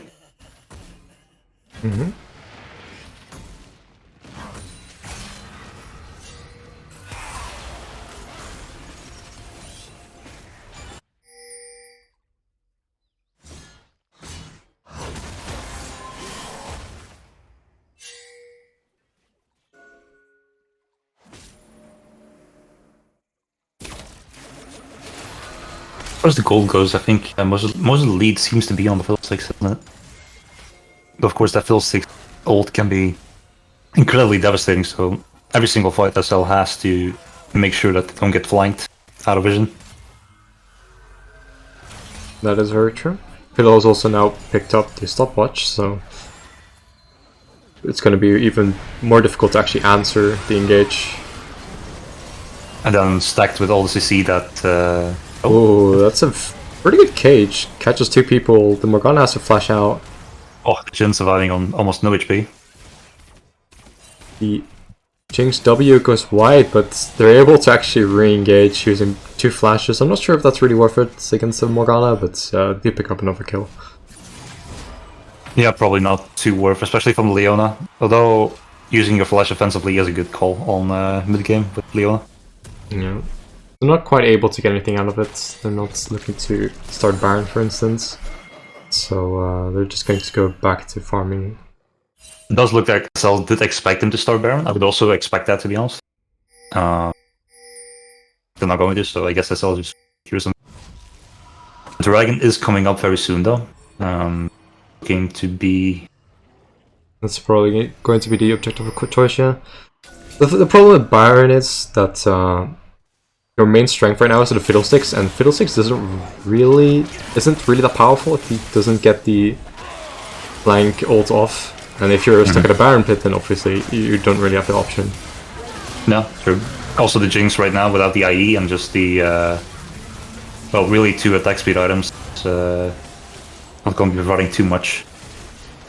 The Fiddle is a bit of an awkward position. They are able to trade 1 for 1. They get the kill on the Jhin who gets blown up. Oh, the Nocturne spell sheet a little bit late, so he's gonna fall. Doing the fun of playing AD carry against this kind of comp. Even though he did have the black shield, he did die almost instantly, so... That's true. Now it is going to be a Mountain Soul, which could be absolutely massive for SL if they do get it. Now, of course, for Revenant Rebellion as well, they don't really have the front line, so that Mountain Soul may prove quite valuable in actually surviving these fights. Yeah. They're trying to do Baron again, but it does seem like this time around they actually notice, or rather... but the issue is that the jungler is not nearby, or at least not close enough, so they're not actually able to do anything about it. The attempted steal coming in from the Veigar and the Jinx, although both mistiming it quite badly, although I assume they didn't have vision. I do like this aggressive trade back.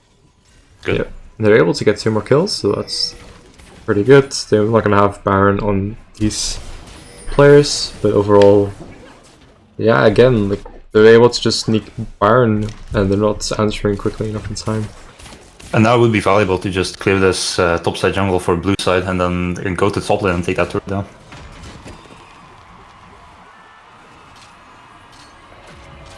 Lucian, I assume what the Jinx is.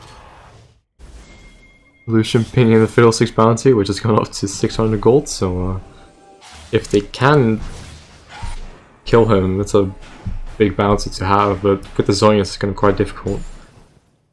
I mean, especially for the fights, you're going to want to have that Fiddlesticks either before the fight starts, or if he does go in, you want to be out of that fight as quickly as possible and then re-engage. So, if you can find a pick on him, that would be incredibly valuable. Indeed.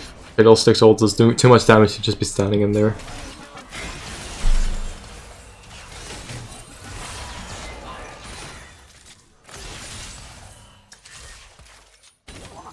Looks like for now they're just gonna ARAM it down. Light lanes are in pretty neutral position. I would be expecting them to just dance around the Baron pit until it spawns and see if you can get a fight going. Of course, SL has to be careful with in between the Nocturne, the Leona, and the Fiddlesticks. Someone is pushing the sideways and overextending, they can very easily be collapsed on.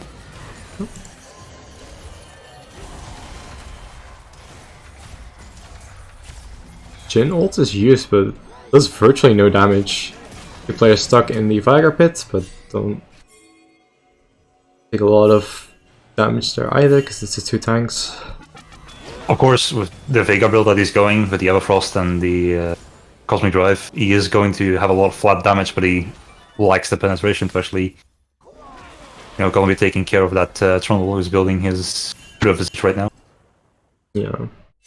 That build definitely excels mostly at locking down a target when they're stuck in the cage, but I would definitely like to see a Void stuff coming out pretty soon, or I assuming he's going to be finishing the Zhonya's for the item. that could be. He did pick up the Seekers quite early to help against Lucian, so it doesn't necessarily mean that he's going to go for Zhonya's next, but definitely an option there. Both mid lane and AD carry from side of SL now have their mythics and collectors, so if they do find you, they will kill you. So, can't be careful with that one. Orin has also given his first upgrades to Lucian, who is the most vet member on Soundless' side, so that definitely makes sense. I'm not sure what the exact level thresholds are, but he's going to be able to upgrade some more mythics down the line. The first upgrade starts at level 14. At level 13 he can upgrade his own and then other teammates from there up, so... I would expect his second upgrade somewhere. I guess he hasn't had the time yet, or... Yeah, I also thought that level 15 should be able to upgrade 2 items, but it seems like he's doing that right now. And he's going to upgrade the Gale's Force for the Jhin as well. Ooh, the Aura is getting rooted, so he's not able to actually ult. Nocturne is going to dive the back line, but it's a bit deep. It falls, but the Morgana's stuck in the Tiger Cage. Ooh, looks like Revenant is actually winning overall. Able to take down 4 members. But 3 members. There is a scrappy fight here, but the Jinx had the opportunity to just sit back and free hit, so yeah, it's going to give a lot of value. Jhin is going to use his ult now to try and take down Leona, misses all of his shots. Could have also tried to use his ult to steal the dragon, but opted not to. Okay, overall, definitely a favorable fight for Revenant Rebellion there.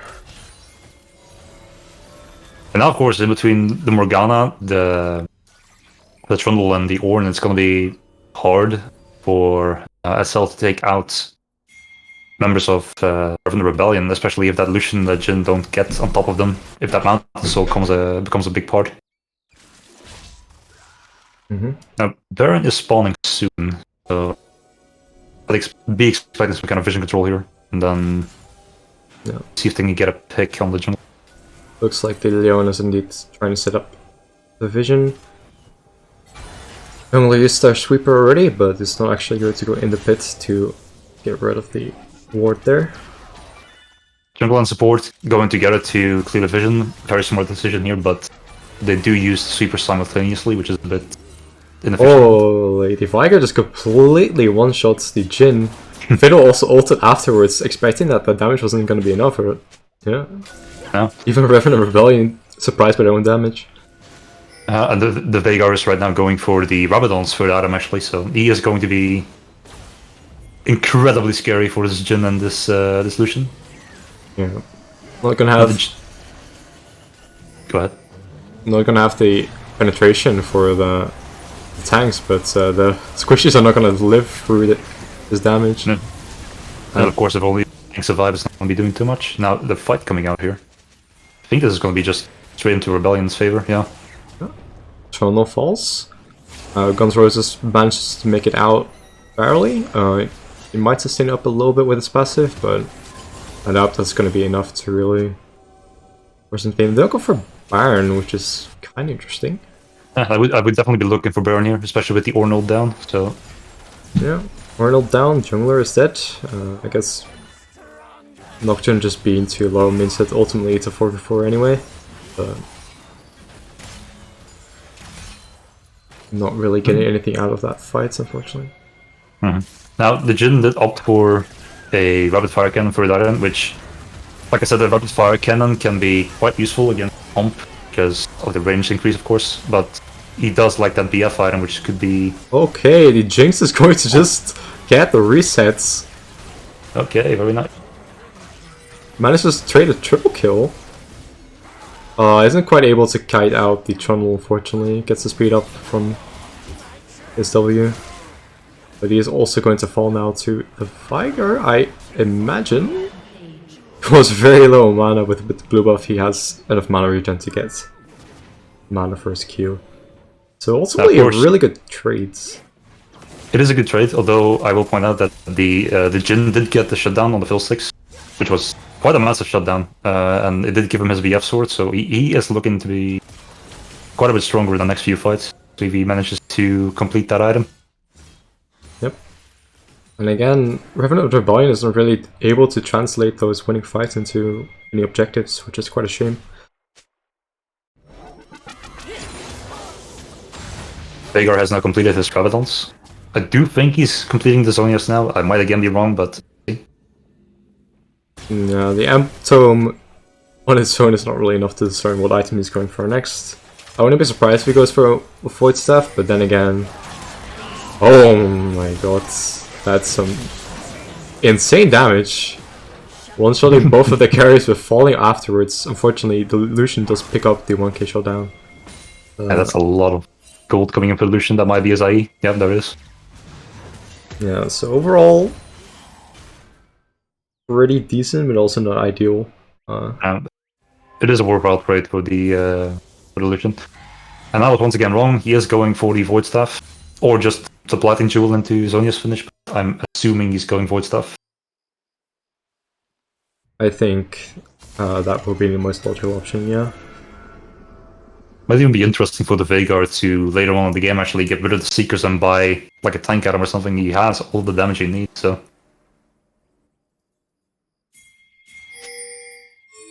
That is indeed an option. I do want to know what tank item would go. It could maybe go for the Randuins, because it is good against crit carries on the team, and they do have primarily 80 damage. Although, and especially with the Cage and the Evercross, you do get in range already, and then the Randuin slow on top. That can be quite. But I don't think he's going to be doing that. He might, but they do pick up the Mountain Soul, but Revenant Rebellion does actually realize this time that they're doing Baron, and they're able to get quite a lot of value out of the AoE on Veigar. It is a 3v4, but they're still winning it. Of course, the Veigar Cage and damage is insane here. Yeah. Bill Ultimate doesn't actually do any damage there, unfortunately. But overall, pretty favorable fights. They get 1 kill. They're able to pick up the Baron now, most likely. The Nocturne is going to TP in. Bit necessary, perhaps, because they were able to just pick it up for free. Soundless wasn't really contesting it. Yeah, the Revenant Rebellion is looking incredibly strong this game, especially between that Veigar and the Jinx. And okay, that Veigar ult just one-shots the Jhin from probably 75% health. So that is a fed Veigar. That is called the gameplay for AD carries right there. That is that's what we call fun. Yeah, it's to be expected. It's an 11 kill Veigar, well 10 at a time with a full Rabadon, so he is going to be running a lot here. I don't know. Oh. Nocturne is just going to be able to run down the Lucian, despite the Lucian actually having more gold than the Nocturne. So, yeah, that's the power of Nocturne, I guess. There's not a lot of counterplay, unfortunately, especially if you're alone. Yeah, especially with that Bruiser build in between the Chain Vest, the Ninja Tabi, and the Sterex, he's going to be quite a menace on that turret. Yeah, they're able to pick up the kill on the Ornn. I'm not sure about... Okay, Fiddle is able to catch them out. Jhin was not really paying attention in his ult. Gets a double kill. Not sure about the Nocturne tanking the turret there. You probably should have left that to someone else. Now, Trundle actually trying to fight the Veigar doesn't win, even though he's completely out of mana. Is able to regen enough with his passive to actually finish him off there. Now it's going to recall and teleport back to the base to end the game. So that should be 1-1. I don't think this Lucian is going to be doing too much against this Fiddle and this Veigar. Yep. That's going to be game. Okay, 1-1. 1-1. This is a best of 5, so whoever wins 3 games is going to win the entire series. So we're in for at least 2 more games. Possibly 3. Interesting to see what SL will do this time, because that Veigar looked incredibly scary actually. And first off, him winning that lane is quite surprising, and then coming out that strong. Absolutely. I mean, the Veigar did 37k damage in that game, which is more than double of anyone else on Soundless, so definitely a big menace. Will be interesting to see if they actually decide to do anything about it for the next game.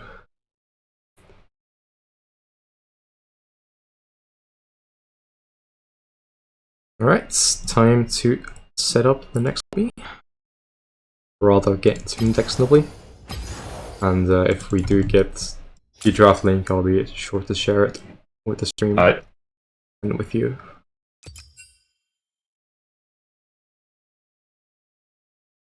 Wouldn't be surprised if it's another 5-minute break. Because the tournament organizers did share a schedule before. So I think the breaks are just planned in general. And of course, back-to-back games can be a bit taxing. It can be useful to just take that 5 minutes to take a breather and discuss what you could possibly be doing different here. So True, I use it to have a toilet break or to drink some water. It's very important to stay hydrated, especially when it's getting warm again.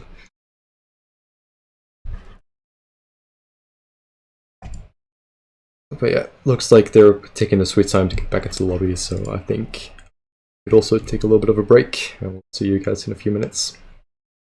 well.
Well, alright. It does seem that the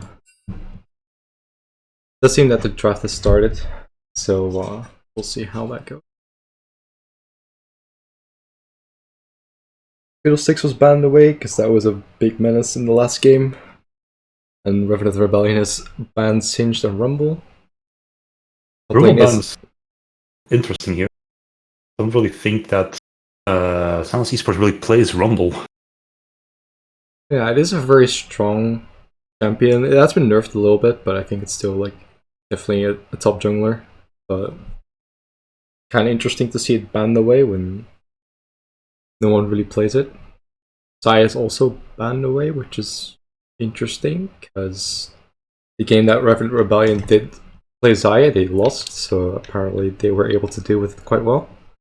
No, and falling back on AD carries, I wonder if there is going to be the same focus on Jinx here, because Jinx seems to be better favored by both AD carries, and they seem to both be playing it quite well. So, and then the volley banned away, which they did in the previous 2 games as well. So no real surprises there. And Viger, that was to be expected because Viger was absolutely destroying them last game. yeah, when your AD carry gets one shot from 80% HP, you may not want to be playing against that again. So that does mean the Urgot comes through this time. So both top laners are very big Urgot players. So picking the Yasuo Malphite combo, that's a very good teamfighter combo, although Yasuo is quite difficult to execute, so we'll have to see how that goes. So they are both, Malphite and Yasuo are both comfort picks for the top and mid lane for Soundless Esports, so you could probably get some chaos going this game. Sure. Now I'm curious what Revenant Rebellion is going to be picking into the Yasuo, now that he has killed that. Of course, Leona coming through. That was to be expected for the support for Revenant Rebellion. Very strong showing last game on the Leona as well, so yep. We're going to be looking to do the same here. Kai'Sa Leona, definitely the 2 main picks for their bot lane, so a lot of comfort there.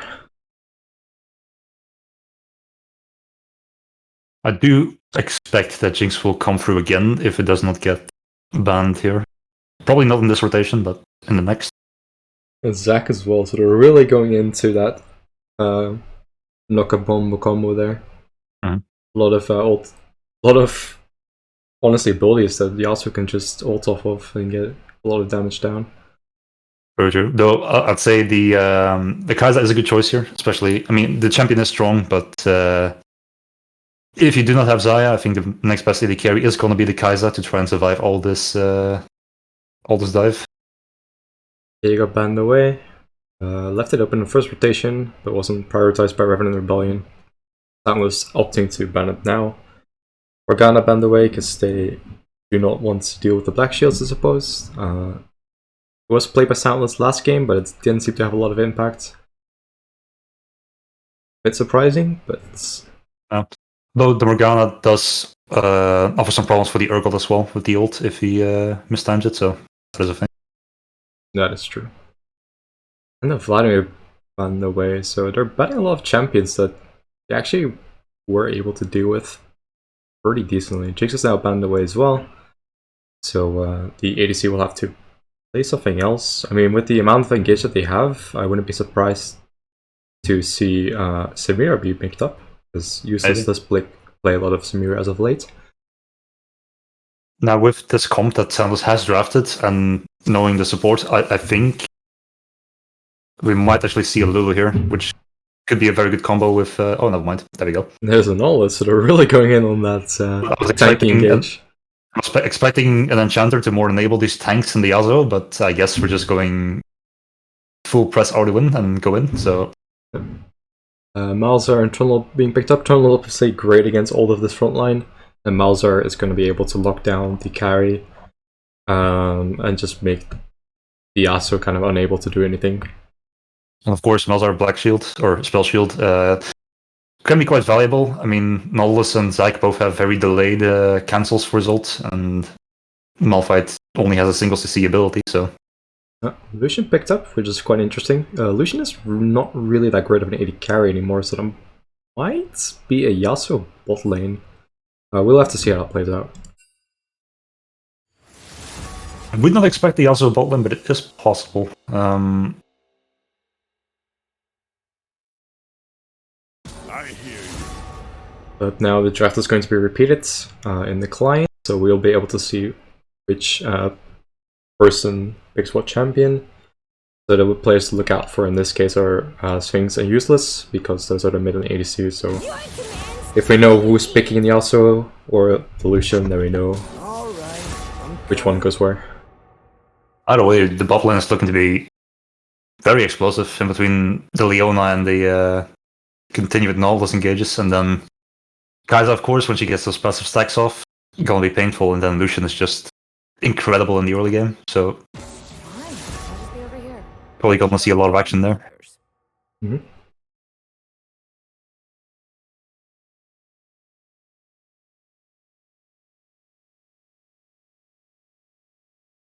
Yeah, it does seem that Revenant Rebellion is definitely going for the comforts, playing champions that they are very used to. While Soundless has a really specific game plan in mind with the team fighting, the synergy between the champions. So, two different strategies there.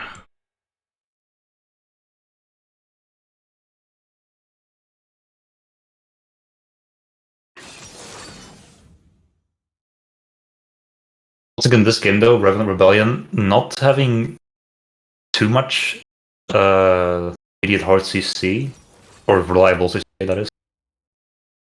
There is, of course, the Malzahar ult, which will force carries by QSS probably, if it doesn't get cancelled officially. But, yeah, I don't know. I am liking the fight potential. Yeah, that's of course the thing. You said that if it doesn't get cancelled, but considering how much CC that Soundless has drafted, like it's pretty realistic that the Malzahar is going to get cancelled in a full-on team fight. So you might actually have to play around picks more than the actual team fights if you want to use the Malzahar ults effectively. So, of course, the CC in this game from SL is going to be mostly knockups, so not getting a lot of value out of Mercury Threads here. You can definitely just spec into Ninja Tabi and make sure that the damage dealers actually don't get damage off. Yep. Also, Sphinx has actually picked Lucian again, so it does seem that it's Yasuo bot lane. Yeah, that could be interesting. Yasuo, of course, can be very annoying for AD carries to deal with in between the mobility and the wind wall blocking the auto attacks, but I don't know, it is against the Leona, and Leona can be incredibly dangerous if he gets on top of you. Yep. Yasuo can wind wall the Zenith Blade, but of course Leona also has a point and click stun, so Yasuo play quite careful in that regard.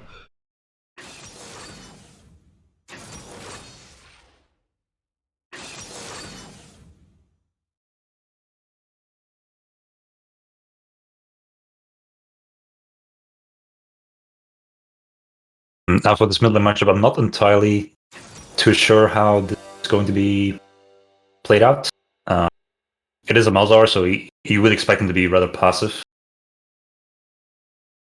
The Lucian, though, should be pushing him in on the turret, I would expect.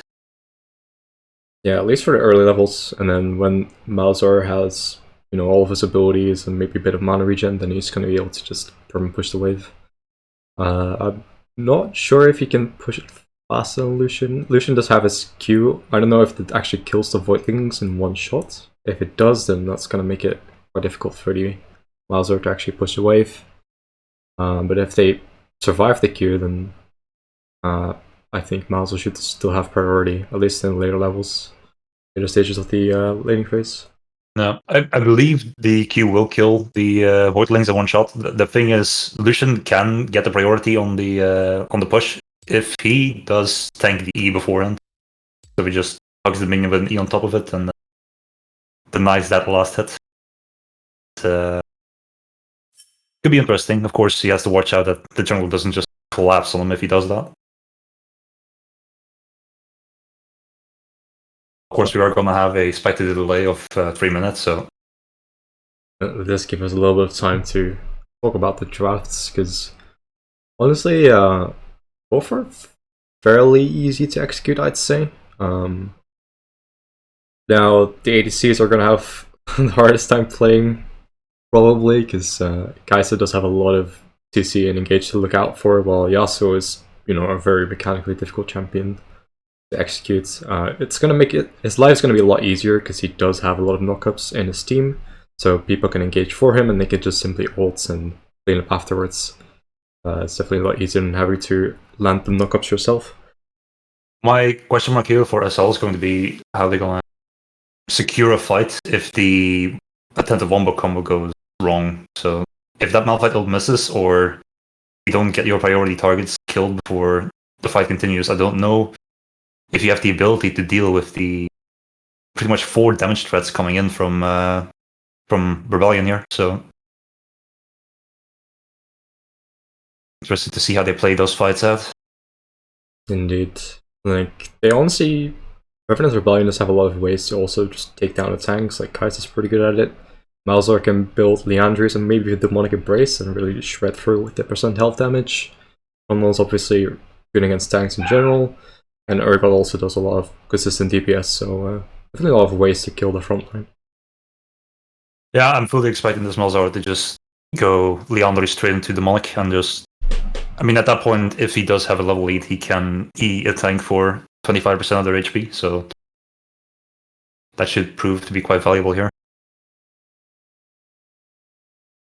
Of course, Trundle with the ult can be insane against these tanks, especially with the Malphite. Malphite with all his armor, one good Trundle ult, and that Yasuo and that Lucian will be dealing no damage to that Trundle anymore.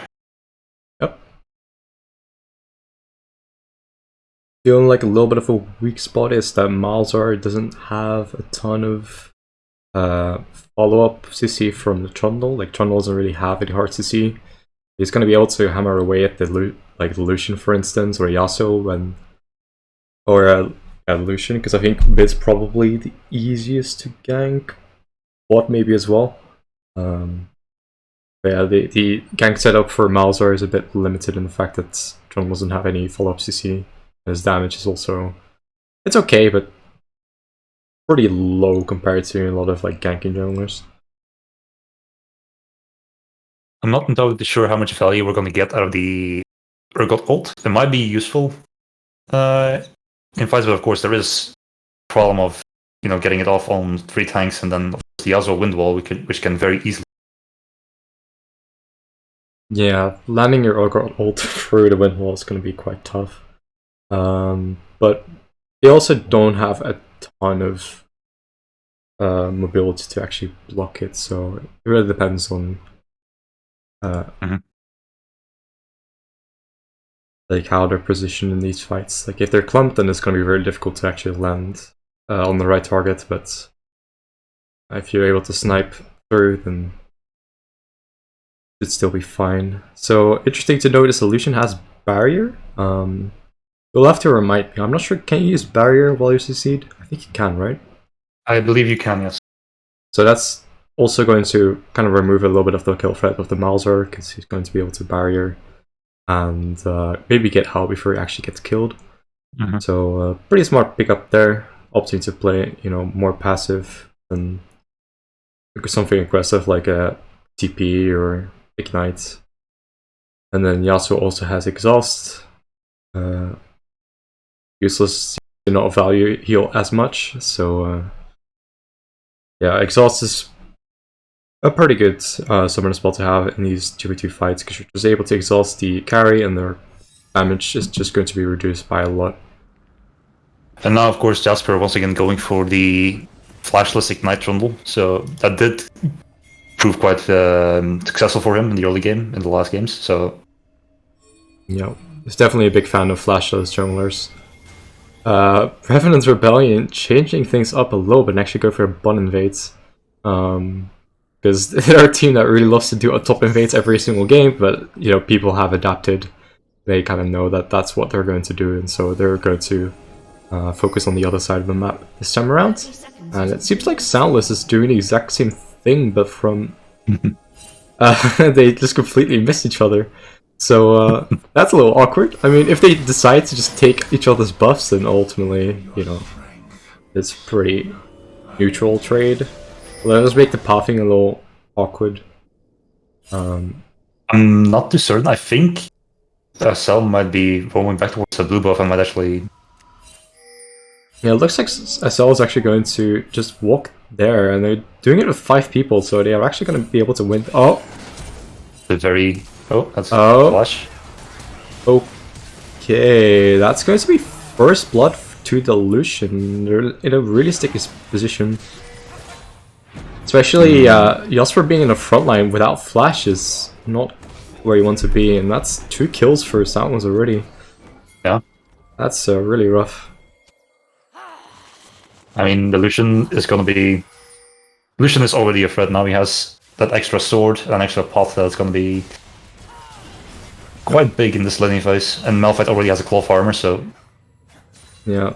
The only real advantage that Revenant Rebellion has is that they did, you know, have to use...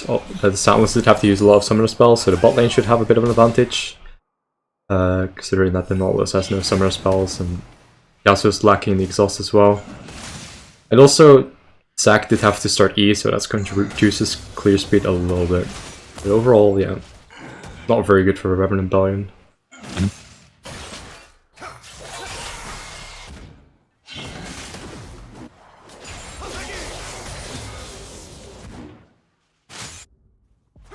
Malphite is losing quite a bit of mana in this top lane. Of course, he does have the corrupting pot, so he will get that regen. But Yeah, he... Go ahead. Corrupting Pot is pretty much necessary on Malphites. Like, you can maybe go Thorn's Ring, but it's not really great if you're going for tank build. But considering how much mana is Q cost, and that's like the entire strength of his lane phase, you pretty much have to go Corrupting Pot. Of course, for some of the turret, it's not going to be ideal for him. And yeah, the Nautilus is going to get engaged on. Well, flashes. I'm not sure if that was really necessary, but they're going to be able to get a double kill here. That's a double kill on the Kai'Sa. Can be absolutely massive if he gets a lead. Yeah. And of course, there's the strength of the Kai'Sa passive with the stacks and the damage that comes through from that. So, really good play from Revenant, especially with that shaky invader early. Yep.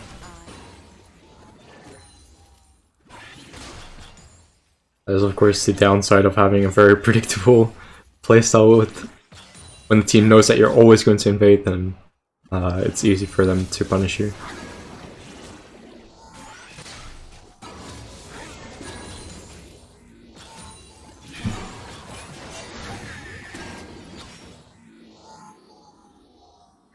Jungle's looking towards mid lane, see if they can get something done. The Zac is there for the counter engage, and so it looks like it's going to be a 1-for-1. Yes. Ultimately, it's fine. I don't think that the jungle is going to be able to take down the Zac, although has to flash. Oh.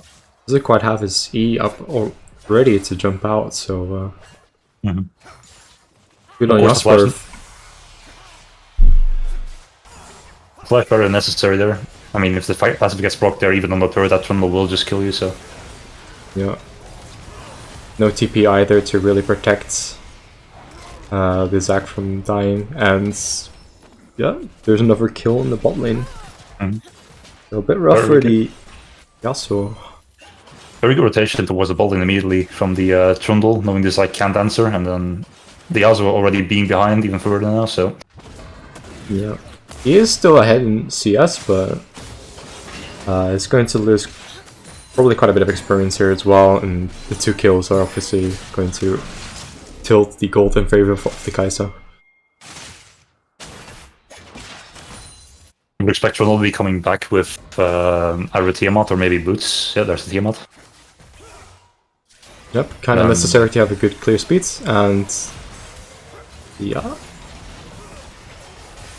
Okay, it does get exhausted here. They might actually fall. Yeah, that's the strength of Exhaustic and Wind Wall. They're just pretty much able to completely disengage or completely prevent the Kaiser from actually doing any meaningful damage. Like first they block the autos and then exhaust it afterwards when the wind wall runs out. So well played by Soundless there. Yeah. I mean, definitely with the exhaust, the moment you see that coming down, you want to disengage there, so... Although even in that situation with the Yasuo and his mobility, it was quite unlikely of getting that one. But Leona does... Oh, Leona and Naldus both have their steel caps already, so... Yep, pretty good pickup. Okay, the carry's not going to be doing too much against those supports anymore. And there's going to be a mid gank, so Lucian will have to use his flash there. Probably a bit early to use the ults because the tunnel was not in range to actually do any damage during the ults, but still manages to burn the summoner spell. I even think the flash from Lucian there was not entirely necessary. With I mean, the Malzahar was already down, didn't really have the kill pressure there, so... Ooh, the IQ goes wide, that's unfortunate. Yeah, and the Malphite actually solo kills the Urgot there. The repeated harass from the Qs just made him low enough to just get ulted on. And Sec passive falls, but they don't have the damage to really take it down. Of course, the Malphite now has his Bramble vest, which... When he 2 kills up Bramble vest against the Urgot, he is going to be quite annoying to deal with. Especially because Urgot definitely wants... well, I'd assume he wants some early sustain in this line. And now with the steel caps as well, he's not going to be doing any damage against that Malphite anymore. Indeed. Despite Bramble being nerfed, like it's still a very solid item into the matchups like the Urgot, and also it has value against Kai'Sa and Trundle down the line.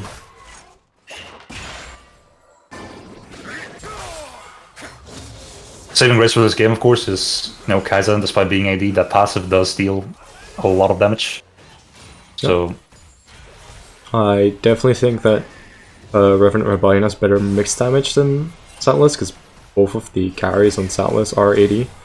Like, yeah, you don't have a lot of magic damage from the tanks, but it's gonna be pretty low in comparison. yeah, definitely if you're Revenant, no, if you're SL, you want to make sure this Yasuo and this Lucian get ahead enough to a point where the enemy can't really buy items to fight them. So, yeah, to defend against them. Soundless supports roaming up to mid lane, be able to get it return kills. I guess Revenant really just overextended it too much for that engage, unfortunately. And SL will also get a free dragon for that. Yep. So it's looking pretty good for them so far.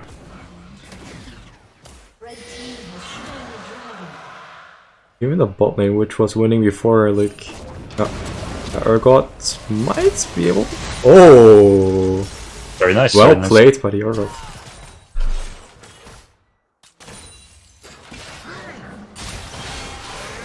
Let's see. The Malphite does have TP, so I don't think you want to be playing around here too much. Probably safer to just... Kai'Sa is going to be able to turn around for a double kill. The Soundless overextending a little too hard. Only got a one-man knock-up with Yasuo ult, so not ideal. And of course, diving a Leona is not ideal in the first place, so... Urgot a little overextended, might fall, but... yeah, he's going to fall there. Malphite teleported there to get the kill. Just get a little bit of extra movement speed from that summoner spell as well, so it's going to be quite difficult to get away from him. Yeah, that's as I was saying earlier. There would definitely been more value for him with the Malphite TP being up to just leave the state of the lane, or it was. Just leave it even, but now he pays for it with his life. We'll get to... Malphite will get to close that minion gap. A little bit, yeah. Although it does mean that Malphite does not have teleport for any upcoming fights, although it's going to be a while before the dragon is up again. True. Speaking of which, I should probably figure out how to turn on the objective timers. That's N. Thank you. So it's indeed another 3.5 minutes almost until the mountain drake is going to spawn. So yeah, Malphite's not going to have his teleport for it. Urgot should have it back up, as should Malzahar if he doesn't decide to use it the upcoming few minutes. So I guess looking towards the bot side, maybe try and shut down the Kai'Sa. So the Revenant bot lane is actually really respecting the possibility of him being here.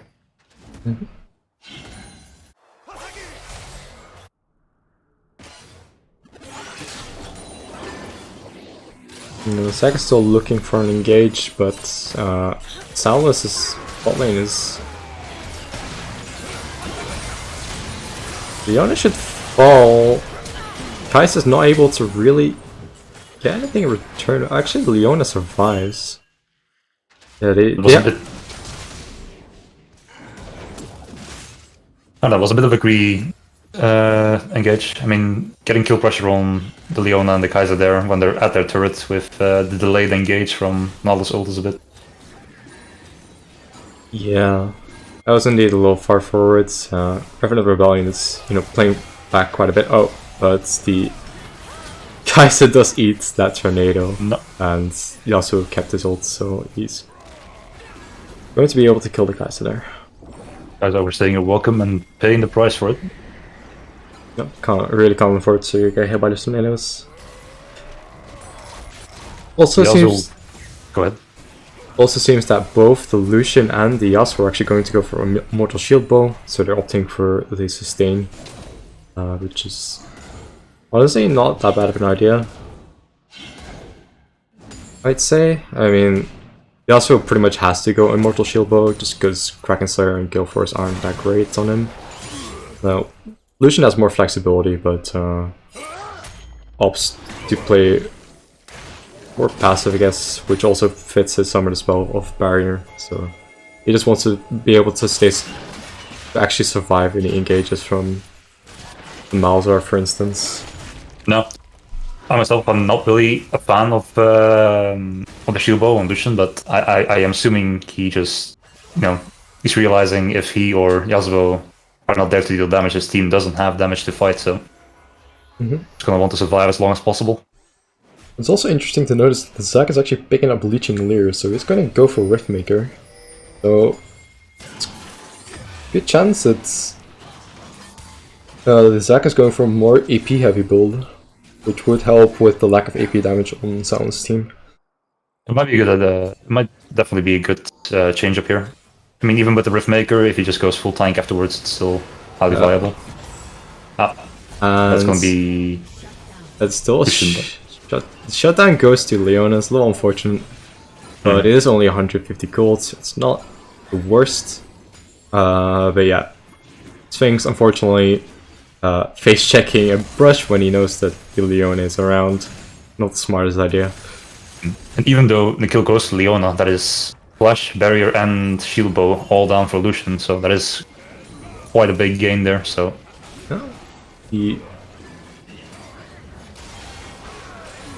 okay, well, that's a lot of heart to see and quite difficult to deal with. Even though the Yasuo ulted the wrong person, it doesn't really matter ultimately, because the Nautilus ult still hits them. We're able to pick up the Malzahar there. of course, here's where the danger of playing against SL's comp comes in. If they stack together, it's hard for you to actually win a team fight. Especially if you have even numbers. Yeah, lots of really reliable knockups for Yasuo to ult off of. We're going to be able to pick up the second Drake. Didn't have Smite though, so maybe we could have stolen it, but Yasuo smart uses his wind wall to block the Kai'Sa W. Both top laners flashing. I'm not sure if Aura really had enough damage to finish off the Malphite there, but Doubt it, but ultimately the Summoner Spell trade there. And yeah, Malzahar is going to get collapsed on again. Just that's the power of Zac, like he can come from any angle and just gank you. Very difficult to deal with. And this Malzahar now, despite the slight minion lead he has, he's very far behind now. Being 0-5 and everything. Yep. And he also complete his mythic. Yep. Especially since he opted for the Seeker's Arm Guard to help him in lane. That's going to delay his mythic by quite a lot. Of course, Malzahar has the security that if he does get to those items, he will still deal damage, but it's gonna take a while at this rate, so... In that sense, Malzahar is one of the more forgiving mid laners to fall behind on, just because he still has that utility. For now, it's looking really rough for him. We'll have to play very safe to avoid giving up too many kills. The Urgot did opt for the Titanic Hydra first item, which I believe is standard right now for Urgot, and then seems to be moving into the Stride Breaker now. Yeah, I think that's indeed a pretty standard build. Zac is looking to lane gank them, so they might just straight up dive the two. Zac E is being used, but Quinton is here for the counter gank, but just gets like CC locked, and they're not really able to get much return. Yeah, it's Very risky Kaiser ult. the Malphite TP'd, I think, and looks like Revenant Rebellion is just gonna fall. Like they pretty much went in one by one, so that's very rough. Yeah, very good collapse from SL as well, just punishing them for overstaying their welcome. Mhm. And then the Kaiser ult being used a bit too early, putting him in perfect position for the Malphite ult. Yeah, I guess the guys really didn't notice the Malphite was already in bot lane.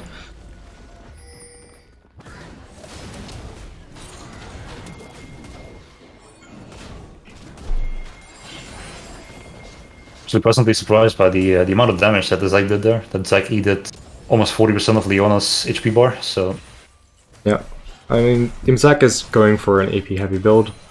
Doesn't go for a Conqueror, so not a lot of extra damage there, but does have a fully stacked Dark Seal now, so that's a lot of extra damage.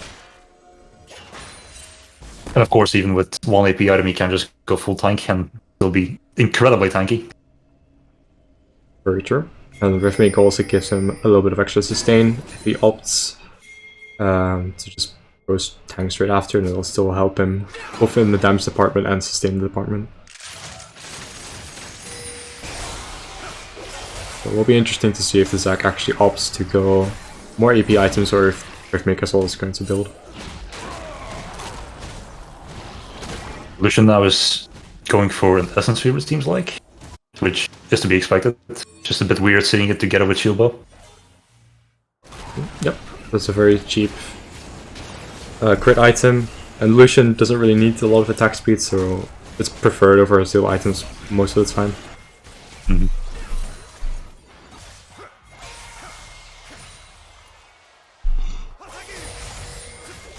I'm not too sure if I would be expecting to see a Lord Dominik's just yet from any of the AD threats, but it's gonna be necessary later on in the game, I assume.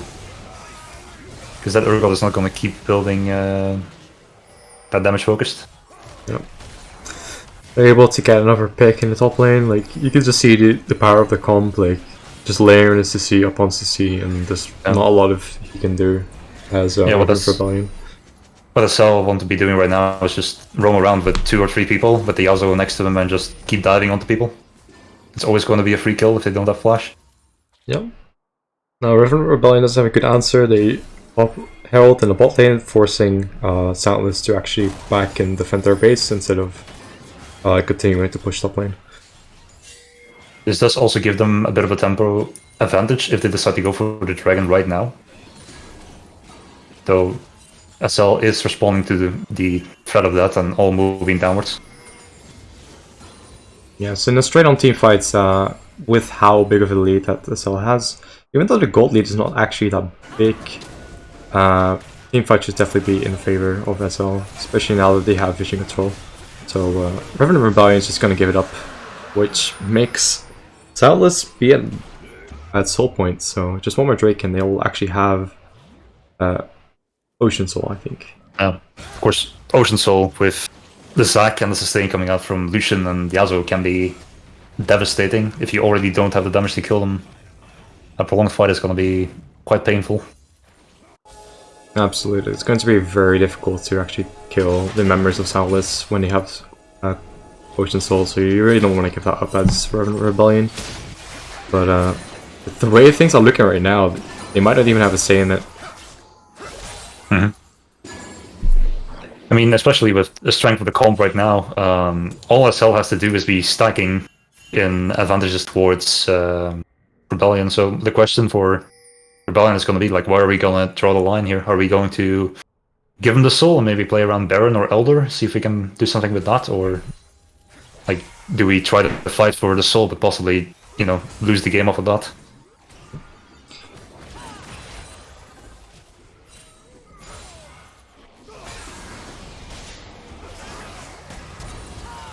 Zac flashing out immediately after the engage. I didn't want to get Mauser ulted on the turret or Leona CC'd, so a bit of an overextension there. Yeah, Leona and Malzahar are not the ideal candidates for to be dove, but there is some room for error with the lead you have, so even if the gold is not that far apart, it's mostly based on farm, I assume. Yep, because the Urgot is actually still ahead in gold, as is the jungler. Despite Zac having a really high KP, or KP, it's not enough to really turn the gold in their favor. Now, mid and bot lane are winning for Soundless, so they are heading gold. Definitely the ball lane, the Yasuo is over 2,000 gold ahead of the Kai'Sa, so...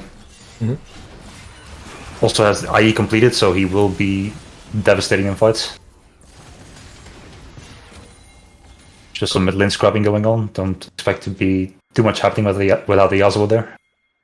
Yep, calling being used by Lucian, doesn't seem to do a lot of damage. In this case, and the Zac is looking for a flank again.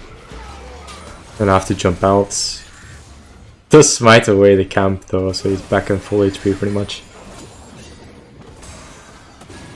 Of course, with Baron on the map, one good team fight will probably be leading to that objective. Of course, the mid lane turret is still up, so getting pressure on that mid wave is going to be a bit difficult for the side of SL.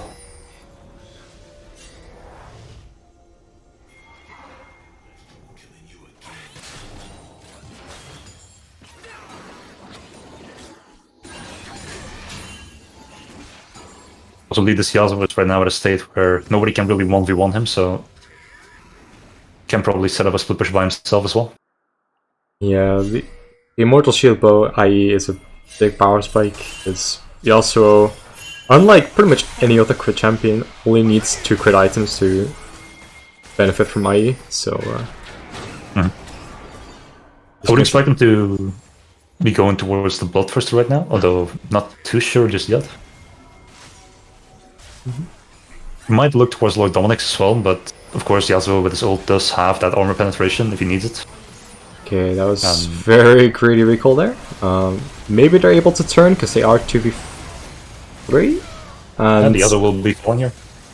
Unfortunately, shutdown goes to Leona. That's very unfortunate. Yeah. And looks like Soundless is just going to be able to take Baron in return. Yeah, I don't think. Still. Yep. And they're not going to be able to respond in time, unfortunately. That's of course the problem with the Yasuo being as strong as he is. You need multiple people to be able to stop his push, and then his team can just easily answer with an objective across the map. Yep. Unfortunately, it's a lot easier for Soundless to have the initiative, and if they have the initiative with a comp like that, you're just going to be able to get picks left and right.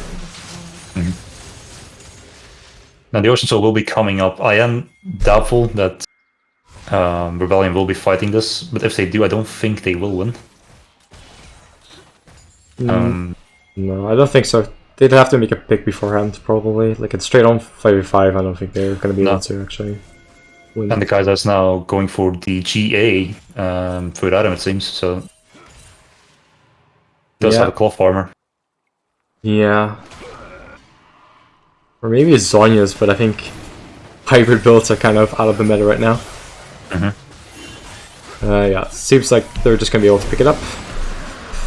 Again, Yasuo using his wind wall to block the Kai'Sa W, well, even though it wasn't really close to actually... yeah, that's a giant Wombo combo. So... Although, they do manage to pick up the Yasuo, and they might be able to get more kills. Zac goes down as well, like, Malphite will fall. So overall, like, really good trade. Yeah, for Revenant I'm not Rebellion. sure not too sure if that was well played by Rebellion or badly played by SL. Yeah, it was weird because it did seem like they had a really good wombo combo, but then after that it just seemed to go south. I think the Yasuo just got CC locked and wasn't really able to do anything there. Yeah, I think a big part of it as well was, of course, Leona diving onto the Yasuo, but then the Kaiser also did not die very early on, so did get some damage off on that fight. Yeah, and now none of the members of Soundless have Baron. Obviously, they still have the Ocean Soul, and it's going to be a problem, but still looking a lot brighter for Revenant Rebellion at this point. I mean, they're ahead in gold now, so they did sweep back the gold lead. I would be looking towards just setting up for this Elder Drake because, like, just see if you can get a pick in between those spawn timers of those objectives and see if you can get that Elder Drake to really make sure you have a very good chance in those fights. Indeed, it's going to be another 4 minutes at least for that. So for now, the teams can just kind of take it easy and farm up. It does seem that the Zac is going for a more AP heavy builds. Judging from his items, it's either going to be Demonic Embrace or Rallies. I think Demonic Embrace is probably more likely. Because it does give him a lot of resistances when he jumps in. Yep. Demonic Embrace, of course, will also help against the Urgot, the Trundle, and the Leona, so... And even the Malzahar, which will build quite a bit of HP in his build with the Rylai's and the Demonic Embrace that's coming in, so... Very risky little dive there, although never mind, they have full answer for it. Yeah. There's just too much sustain on the side of Soundless, so the Yasuo isn't even close to dying. The shields of the Immortal Shield Bow are helping him a lot. And between, having Bloodthirst, Immortal Shield Bow, and Ocean Soul, like, he is pretty much immortal. It seems like they're just going to be able to straight up dive Revenant Rebellion. Of course, Kaiser caught in the crossfire there. That's a bit unfortunate. If she survived there, that could have been good for Rebellion, but now they just can't take it up, so... Yeah, now they just win the fights. They get 5 kills in return for 1 death on the Zac, which was really good for them. And the Yasuo just looked completely immortal. Pretty much healed his health like 3 times in a fight. And they might actually just look for the end. I don't think they will be able to, but if they do kill Trundle and Malzahar, they might be able to. Malzar's doing a lot of damage over time on the members, but the Ocean Soul is pretty much just healing it back up, so... No.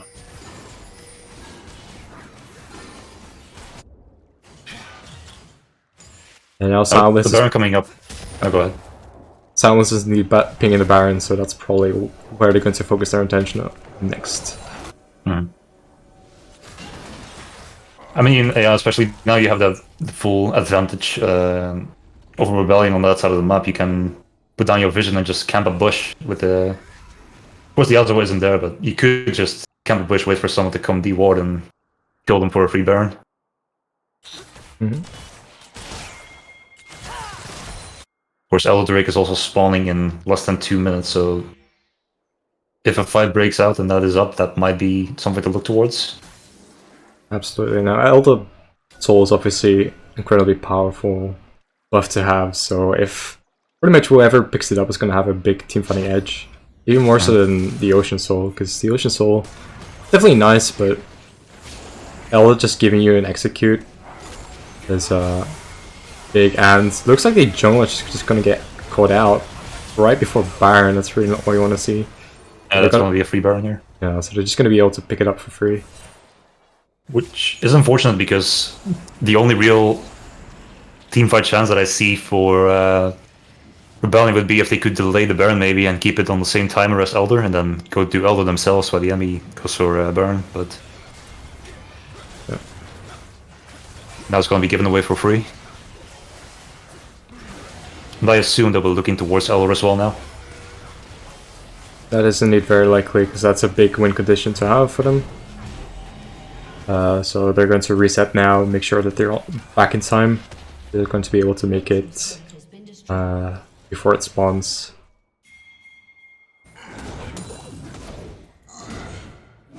He also opting for the Randuin's Omen. I was expecting a GA actually, but I don't know. It's a bit of a strange buy for me, especially considering the Malzahar, but and the Kaida passive. Yeah, it's indeed a bit of a strange pickup, because yeah, the Kai'Sa, you know, is probably one of the most fed members on Revenant Rebellious team, but at the same time, doesn't even have the IE, so it doesn't have a ton of damage. No. And yeah, I'm not sure if you really need the defenses when you're already this far ahead. But yeah, they're gonna be able to pick up the Elder Dragon for free, and now it's Soundless Esports who is going to need to take this window to actually end the game.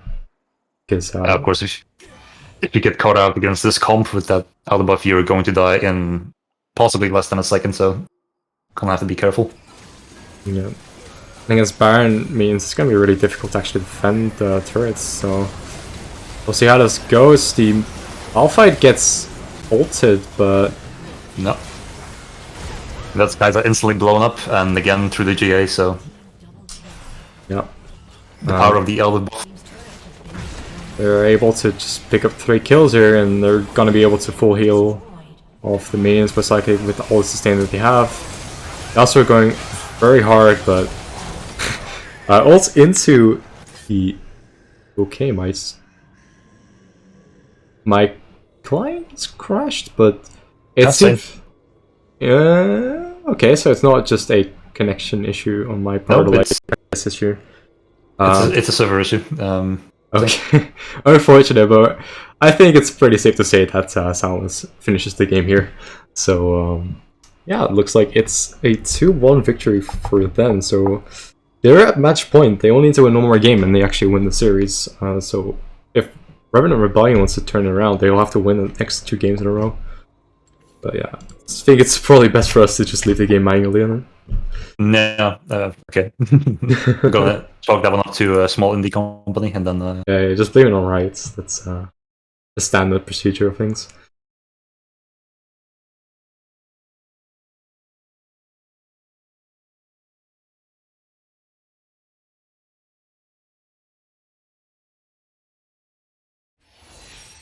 Let's see if we look at the damage here. Yeah, of course, most of the damage coming out from the Yasuo. That was to be expected with how much of a lead he's gotten. Yeah, the Yasuo, with the amount of sustain that he has, both from his items and the arrow soul, he was pretty much immortal near the end of the game. They were just able to really capitalize on the synergy that they have in the comp to make picks and get the Yasuo ahead. And of course, Lucian at the end there with the Last Whisper in there. He's going to be doing a lot of damage as well. Last Whisper IE, he's going to be a bit of that side damage that you can't really focus because you need to keep an eye on the Yasuo.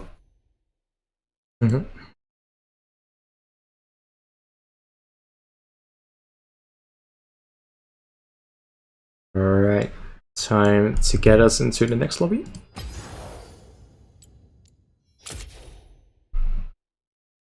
I will invite you as well. If my client responds properly, that is.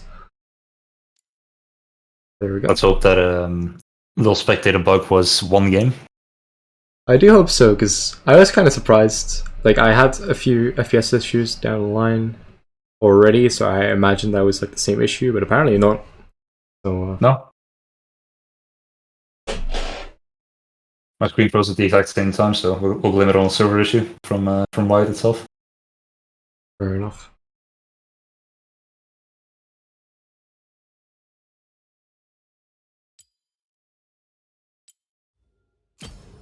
So yeah, now it's on Revenant Rebellion to find the answer to that where they play around Yasuo, because it looked quite difficult for them to deal with. Yeah, I mean, definitely if you're Russell, this Yasuo could be a big threat in the next game, so... Indeed, so it's... We'll have to see if they decide to ban it away, or if they find some champions that can actually play around the Yasuo pick.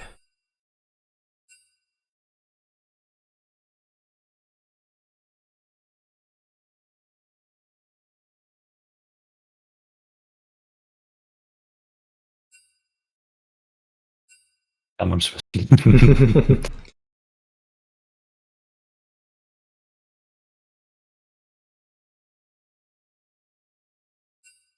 Now I don't know if they will be taking another small break or if they're looking to get this game out of the way. See?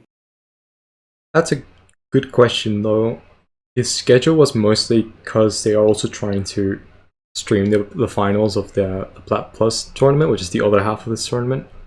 And so it's mostly for the official stream to have a schedule. And now that we're basically doing it unofficially, I don't think the breaks are really necessary. It's more just like whatever the players decide.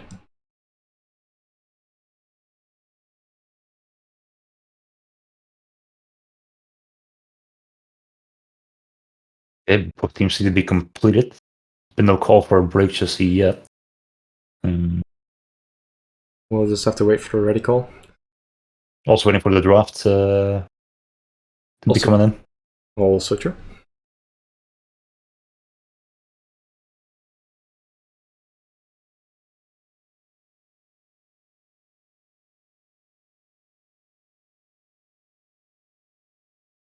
I'm going to have a little bit of an issue with my dinner time if it's another 2 games, because I don't know when dinner's going to be ready. Might be a little awkward. I guess I can take over. That's really too much for me. I'm available the entire time, so. That is true. I mean, you could leave the stream up, I guess. That works. Or you can... I don't know how else I would do it, honestly.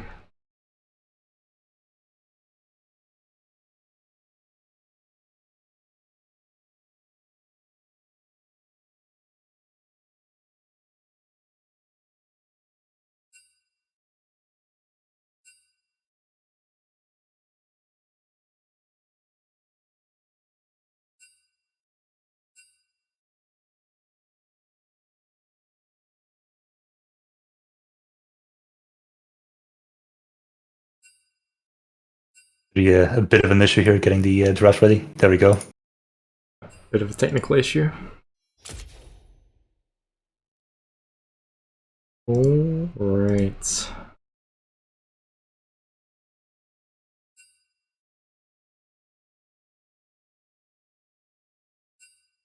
Okay, so curious to see if Rebellion has a way to fight back and make it a 5 game, so see. Yeah, we'll see very shortly.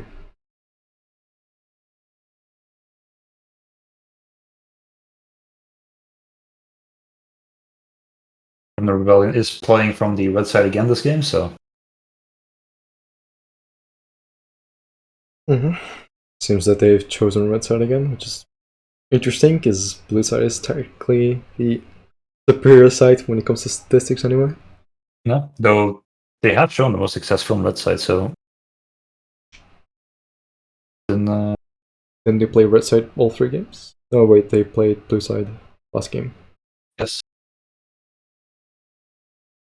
So yeah, definitely higher win rates in red side then. See what this first ban is going to be. Curious to see how any team is going to adapt from the last game. Soundless banning the Veigar again, okay, the respect ban. Yeah, still do not want to see that champ again. Zac banned away, so that's already a big engage tool gone for Soundless Esports, so that's going to make the Yasuo a little less consistent if they do opt for it again. Also a lot more safety for the AD carry for Rebellion. You don't want to be playing in the mobile AD carry against the Zac, of course. They're being banned away, so same as last game pretty much. And the Yasuo now as well, so pretty much double ban for that, just to make sure that they're not seeing a team comp again.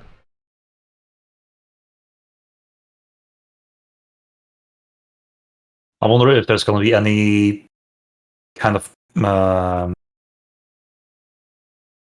play towards Lucian again. Lucian has been very popular in the last 3 games, so has seen quite some success. Lucian has indeed been picked up by Soundless a bit later 3 times in a row, so it would be possibly a good idea to get it out of the way, because I don't think Quinton really plays anything that's strong and gets it in the lane. But they opt to take away the Volibear instead.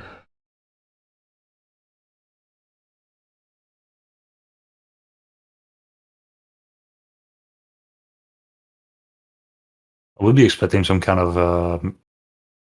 priority on Urgot maybe again, though not too sure. It didn't look too strong in the last game. Yeah. There were a few decent plays for the Urgot. It's gonna be picked up by Soundless instead, so... Yeah, Soundless and well, both top laners do play Urgot a lot, so makes it's sense. interesting to see what Soundless does with it.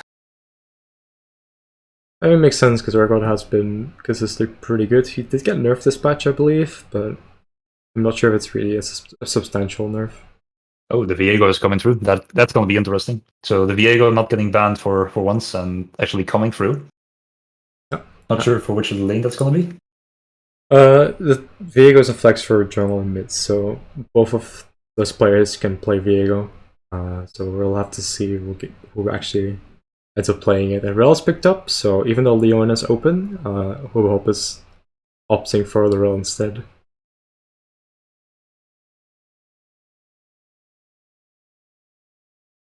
And now Lulu Kog'Maw is answered by Soundless instead, so again, like a really solid synergy in the bot lane.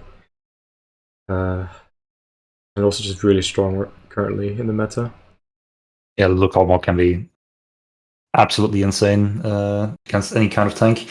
Of course, there is a Rel, which Rel does have very reliable and hard engage, although if you do mess up that W, you're of course perma-slowed, and it's going to be a bit difficult to get out of a difficult situation.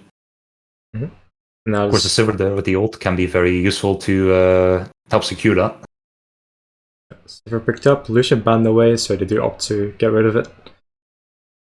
Now, the mid laner for Soundless is play primarily AD mid, so wouldn't be surprised to see something like a Wukong or a Yasuo picked up for him.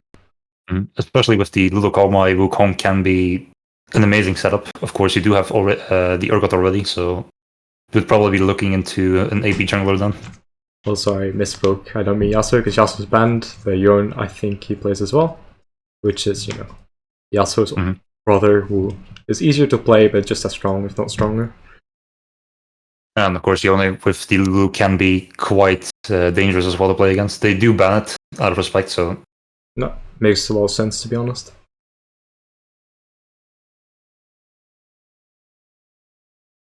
Curious to see what the last ban is going to be.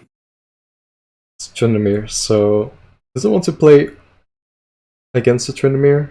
Even though I'm not sure if it's that good of a matchup against Urgot, but no, I guess they're doing it for security for the Kog'Maw, but even so, there is still a Lulu there. And now the Malphite. The Malphite is a good call against the Kog'Maw, of course. If he doesn't have flash, it's going to be very hard for him to survive that knockup.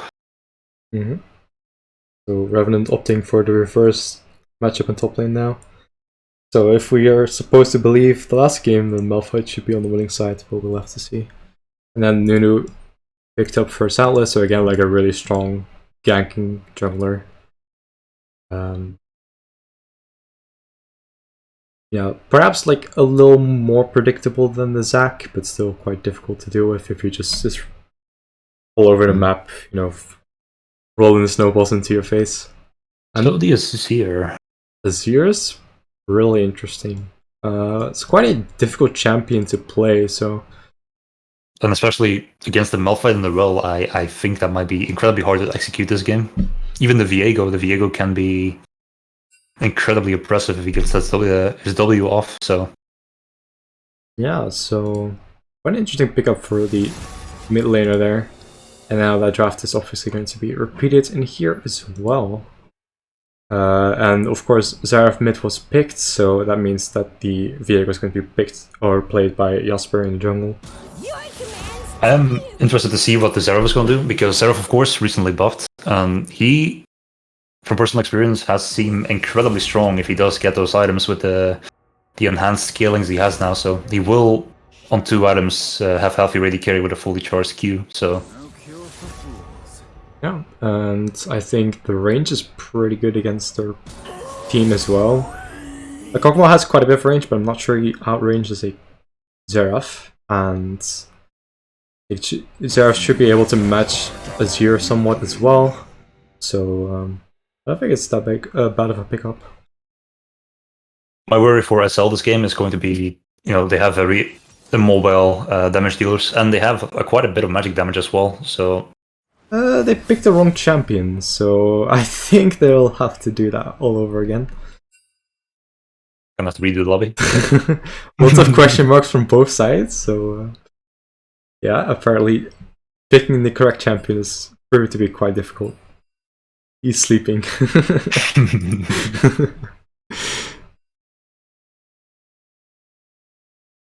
Yeah. Alright, so That'll happen. yeah. We'll have to do it all over again.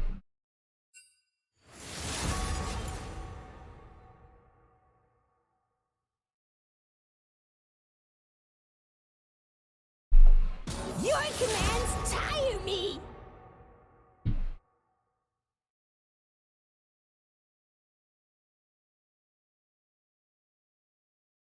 Well, now I'm just mad. Fine, I'll just be over here. I think Sharpening my feathers. I'm actually liking this draft from Rebellion with the team fight power that they've drafted. I don't know if this is going to be a lethality or a crit siver. I would expect it to be a crit siver. But of course, that crit W combined with the AoE from Rel and then Malphite and Zerov on top can be absolutely devastating.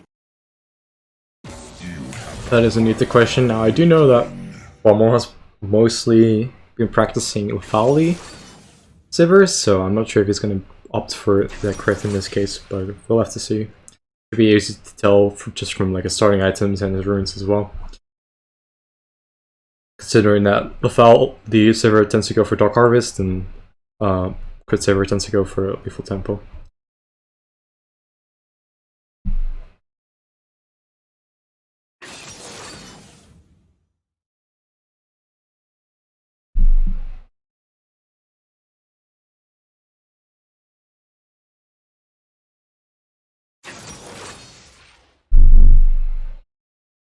Curious to see what the impact of this Viego is going to be. Viego, of course, still a very strong champion if you can pull him off. Also notoriously quite buggy, so I'm hoping we don't get any issues with that. Seems unlikely, although there have been a lot of bugs for Diego as of late. Been plenty of videos showcasing those. They're very interesting, but I'm not sure if they're really that easy to pull off in an actual game. No, of course. And they do ban the Yorick, which I do think that's As you wish. That's and correct, they yeah. did, yeah. Yeah, so the error last lobby was that they picked the Yorick instead of Bandit, so... Yeah. Still a bit stunned by the actual Yorick ban, because I don't think Guns N' Roses really plays it a lot, but still, it is what it is. But yeah. One of the worries I have here for SL is that is a Kalma and a Zero, which both do need to skill quite a bit here. Not entirely too certain how much damage they'll be having in the early game. Yeah, the lanes aren't super strong in the early game, despite having Nunu, which is like an early game ganker and falls off quite hard. So a bit of a mismatch there.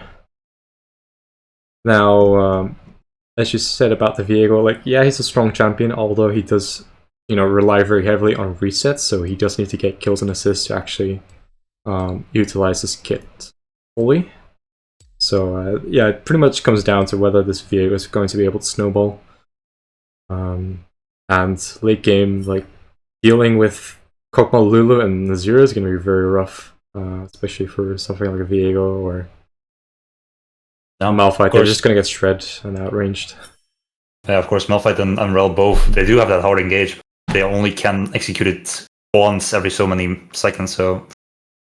The Rel W cooldown at rank 1 is almost 20 seconds, and then Malphite ult.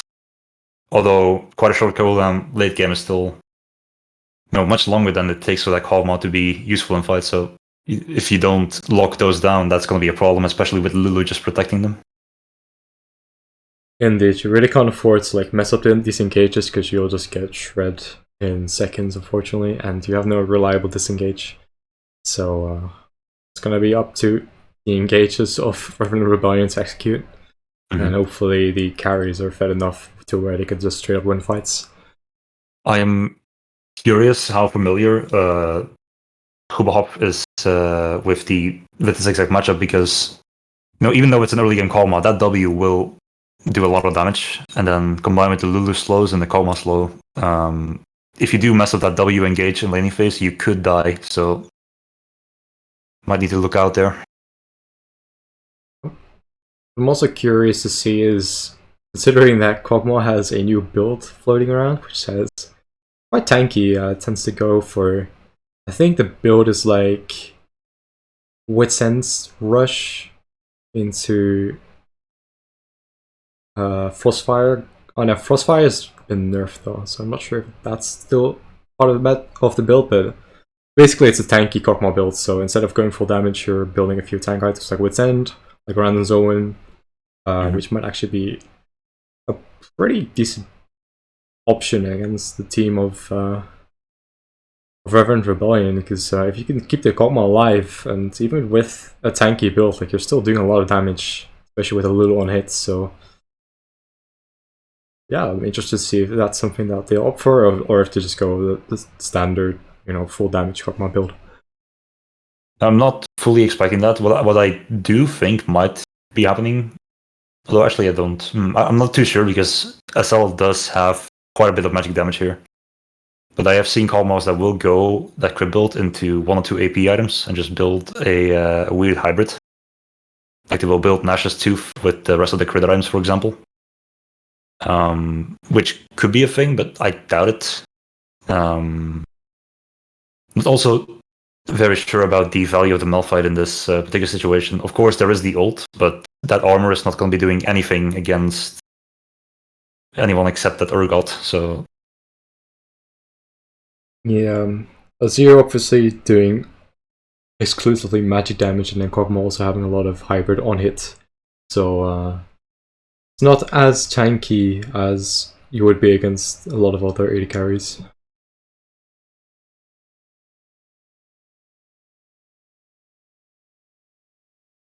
And it is Dark Harvest on the Sivir, so that means that it's going to be Lethality Sivir. Good. Of course, with the Nuno is going phase rush, so he does not have that extra tankiness from Aftershock, for example. But we'll have to see how tanky this Nuno builds. Of course, if he goes full tank, there is always the Viego, which is quite dangerous. Now, I seem to be having a spectator issue here. Is it loading now? I think it's just loading. It's started for me, at least.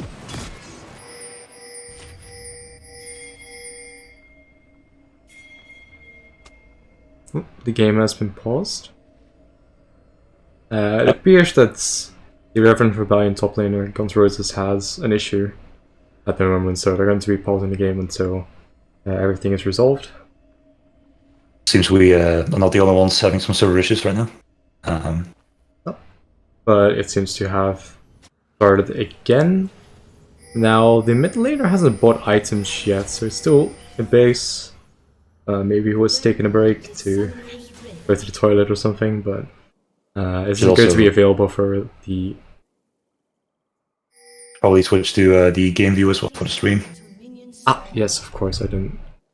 I forgot that I haven't turned on the automatic scene switcher yet, so I should probably do Also, that apologies, because I need to drink a bit, my voice is going downhill.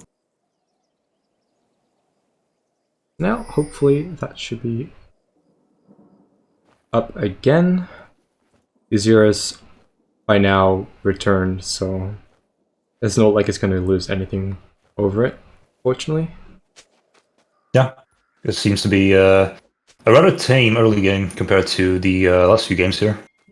Yeah. So not opting for a full-on invade from either side, so Bit unusual from what we've seen before.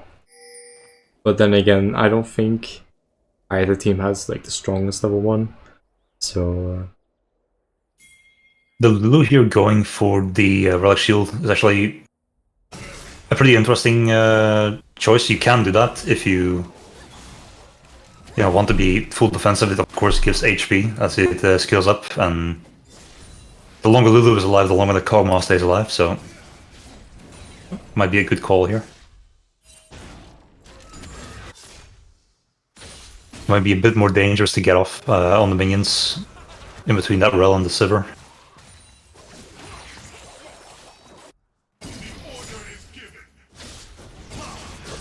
Curious to see what top lane will be like now. Looking at the matchup last game, so I would expect Alpha to be pushed in quite early, but I'll have to wait and see with that. so far, not really a lot happening there. And the Saber has opted for a tier start, so that's going to be quite weak in the early game, but obviously Muramana is a very strong skilling item, so once that's completed, these Saber Qs are going to hurt quite a bit. You do have the problem now, though, that of course Kog'Maw not the strongest early game. You are giving him quite a bit of free time here to actually rack up some damage before you have some yourself. That is true, yeah.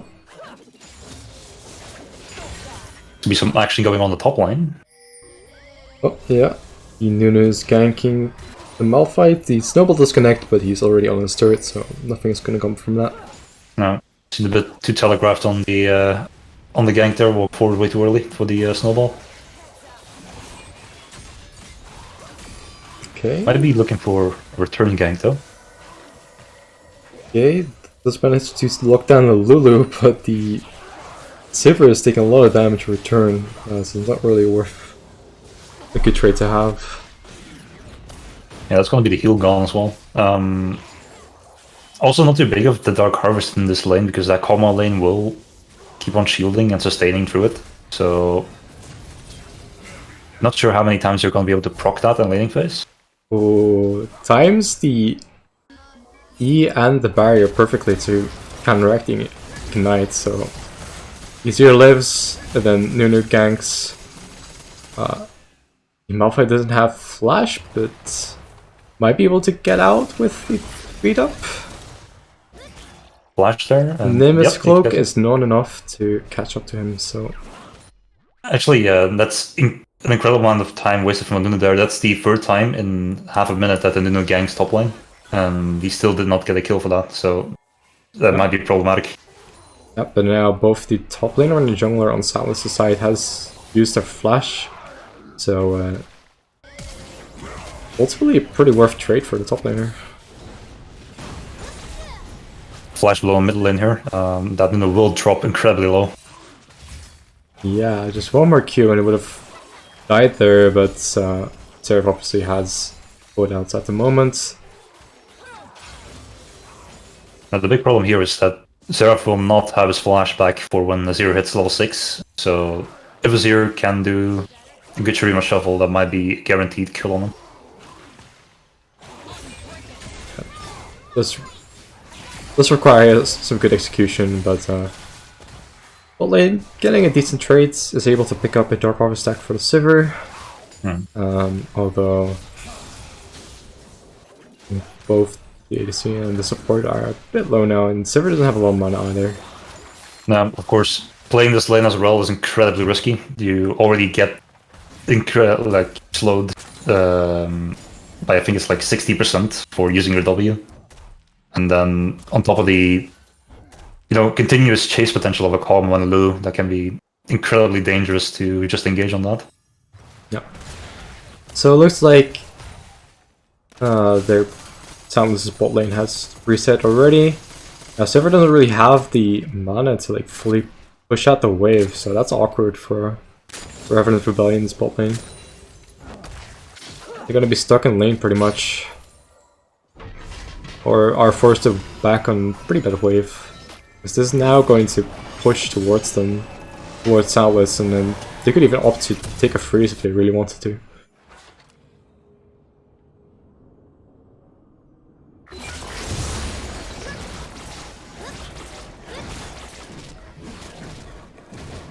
But the Kog'Maw does pick up the Earthbound Axe, which I think builds into Witsend, so you might actually rush Witsend after all. So Yeah, I believe it builds the Wisdom, yeah. and I don't know what else it would build, because none of those built into the AC mythics. Like, I think it builds the Strikebreaker as well, but Strikebreaker Kog'Maw, you know, not particularly standard. So it's probably going to be a Witsend rush. No. I believe Triforce as well, but don't think we'll be seeing that yet. Sounds unlikely. Now the Nunu is going to get caught out. Seraph with the ults manages to pick up the kill. No. It's a very close fight in top lane with a well-dodged Urgot ult there from the Malphite. He does get out alive as well. Quite impressive, because he was really out of position there. Azir was looking for a roam, but wasn't able to get anything out of it either, so it lives to see another day.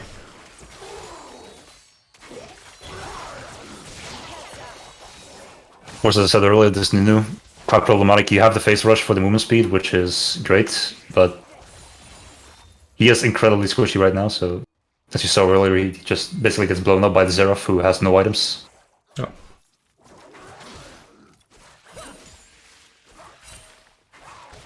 Although I do think that Aftershock Nunu is not as it's not as meta anymore as it used to be. I think most of them do go face rush now.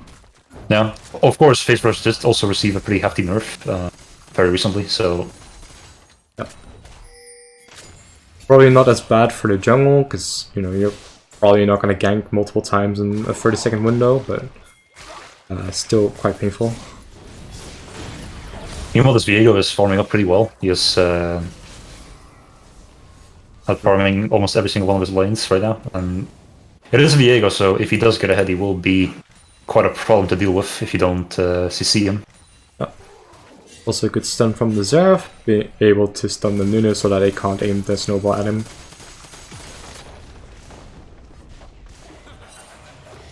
Viego's gonna pick up the few minions that land through it. Always a good idea to do as a jungler, like if you know that your laner is not there to pick up the CS, then just pick it up yourself and you're not gonna waste any gold experience. Especially here with that Malphite and a Viego. The Viego uses that gold way more efficiently than a Malphite ever will, so... Probably looking to clear bot side jungle into Dragon here, see if he can probably set something up in the bot lane. Possibly. The bot lane is still fairly healthy, although that seems to be changing right now. It does get CC locked, but it's a bit early for the Viego, honestly. It's gonna come in now. There's also a blue side teleport from the Urgot. Yeah, I should be able to pick up the kill. So, Rel pulling the trigger a little too early. But the Xerath is going to be able to pick up a kill in return, so it's not too bad. A very decent answer for Marcel there with the teleport. Of course, Exhaust being absolutely crucial there, blocking the damage from the Viego. Yep.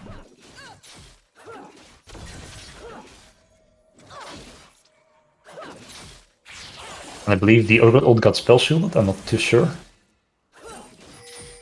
I don't think it did, but I don't think that Brummel was in execute range. So, because I did hear the sound effect, so I think it was active.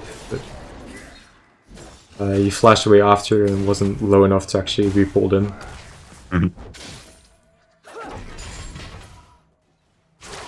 Yeah, awkward that they have to give up the Kanami in there. Again, Brummel being too low on mana to actually push out the wave completely. Which is quite unfortunate. And, you know, these little things are what's giving Kog'Maw quite a sizable CS lead right now. Of course, one of the problems with Lethality Silver is, you know, the W works on a time-based window, so you can get more of a push out of your W if you do in fact have that attack speed. It doesn't have that right now, so... Yep. Did opt for the booster facility very early on. Oh. Gonna give her a little bit more CDR so she can use the spells more frequently, but of course it's gonna add to the mana issues as well. Now this Xerath reaching 100 CS, 2 kills, and he already has his Ludens complete, so he is going to be incredibly painful to deal with. Yes, The Zervalds have been able to, funnel a lot of gold into him, and now bot lane's getting ganked. Aren't quite able to. Isn't quite able to keep Pommel alive, unfortunately, as the Nunu flashes for the root. And now top lane is getting engaged on. Diego's picking up a kill. That's very big. Again, like getting the Viego ahead is going to be quite crucial.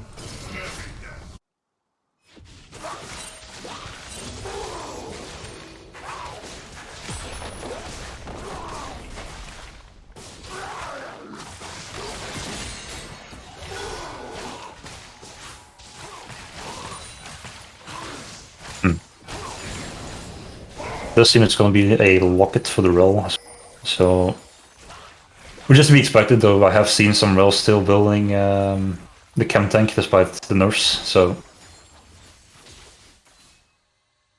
of course, chem tank much less gold efficient for support than locket. Now, Viego hasn't backed in a while. He's been sitting on that Nuncoro for quite a while, so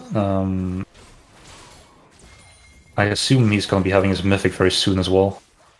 Well, he does have the tier 2 boot, so he doesn't have quite the gold to finish off the mythic, but he does pick up a pickaxe now. He also was able to pick up the heralds. For some reason, herald doesn't show up in the chat when someone takes it. I'm guessing that's a mistake on right end. So I do apologize if I've been missing the herald pickups.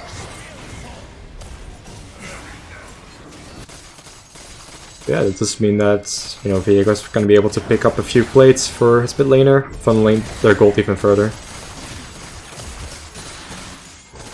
And of course, if that mid lane turret falls, that is quite a bit of lane security that goes away from that Azir. Yeah, but that's not going to be the case, but... Ooh, Viego's going to be able to actually... Okay, they actually played out really well, but he's going to take a turret shot. That's very awkward. Diego might be able to pick up... Does he have ult? No, he doesn't. Oh, does he fall? He does fall. Okay, that's actually worth it for Revenant. Yeah, that's not very worthwhile. It was unfortunate that the Viego didn't manage to pull off the Azir E-dash very effectively. Yeah, he queued and then he eats afterwards, so... Which it does work, but he doesn't have any soldiers, so that is... Okay, so the Nunu overextending quite a bit. And Guns Roses being able to TP in and get the ult off. Flashing his mastery, because obviously, the Kokma got outplayed there. Of course. I mean, to be fair, the Kokma had flash, so if he was really good, he would have been able to flash the Malphite ult. But wasn't quite able to get the reaction speed going. And the Seraph just stands still and gets the kill with his ultimate. As you're not able to answer that. Doesn't have the streamer shuffle to actually cancel his ultimate. Every cockskin ugly, cancel. I'm not sure. There's a few good, decent ones. I like the Balakas one. That's the only one I have.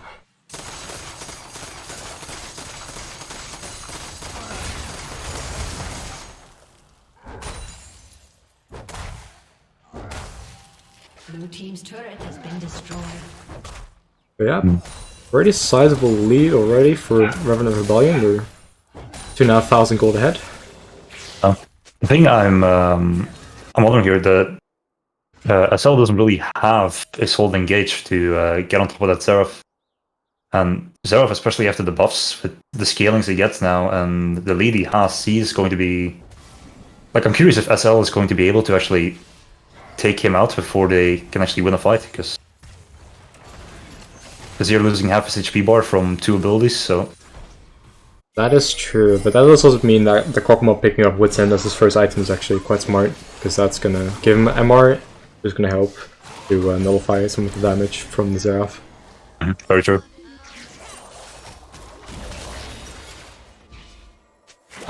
Seems to be a dance around Dragon here. I'm not too sure that Rebellion can just take it. Should be able to, I think. Azir's still quite a ways away. Urgot does have TP though, so they have to be aware of that, but yeah, it seems like they're not going to contest it, and I'll trade the top turret instead. It is going to be... It's Mountain Soul. Okay, Mountain Soul, of course, can be absolutely massive on either of these teams. That extra tankiness on top of the Seraph or the Azir and the Kalma is insane, so... Yep, definitely a very solid soul that works for pretty much any team comp really. It's kind of like Infernal Soul where, you know, it's always nice to have. Because...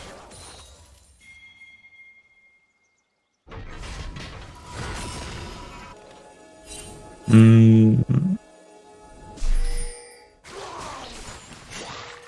think Hydra has come through for the Urgot now. I expect Nuna to have his Mythic pretty soon as well. Silver, of course, now has its rated Dirk with the completed Muramana? No, Manamune, that's the one. So he is going to have some damage now as well. Diego's also picked up his Mythic, which is the Kraken Slayer.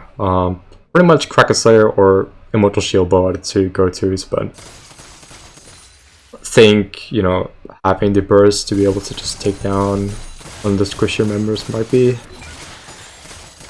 better. They don't have a ton of frontline, but I am not really a fan of Steel Caps Rush on the roll. I think it all like great considering the enemy team, and then I mean, of course it's going to block some damage from the Kog'Maw, but that's about the only member that's going to be affected by that for now. So I think I would have much rather seen Swiftness boots for Rel to actually be able to handle the slows coming out from the Kog'Maw and the Lulu.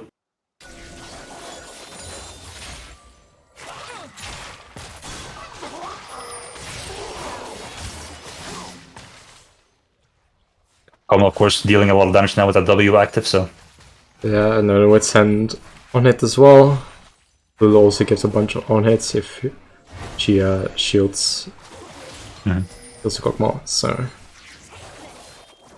And of course we cannot disregard the farm lead on bot lane. The Kog'Maw is 50 CS ahead of the Silver, so... yeah, sitting at roughly 1,200 gold right now. Very rough. Now... no, 400. Malphite will have to ult out, even flash out. He's gonna get rooted up still by the Nunu. It's gonna be very difficult for him to get away from here, and yeah, it will fall. Just to repeat, it slows a little too much. He probably should have tried to flash that a little earlier if he wanted to live.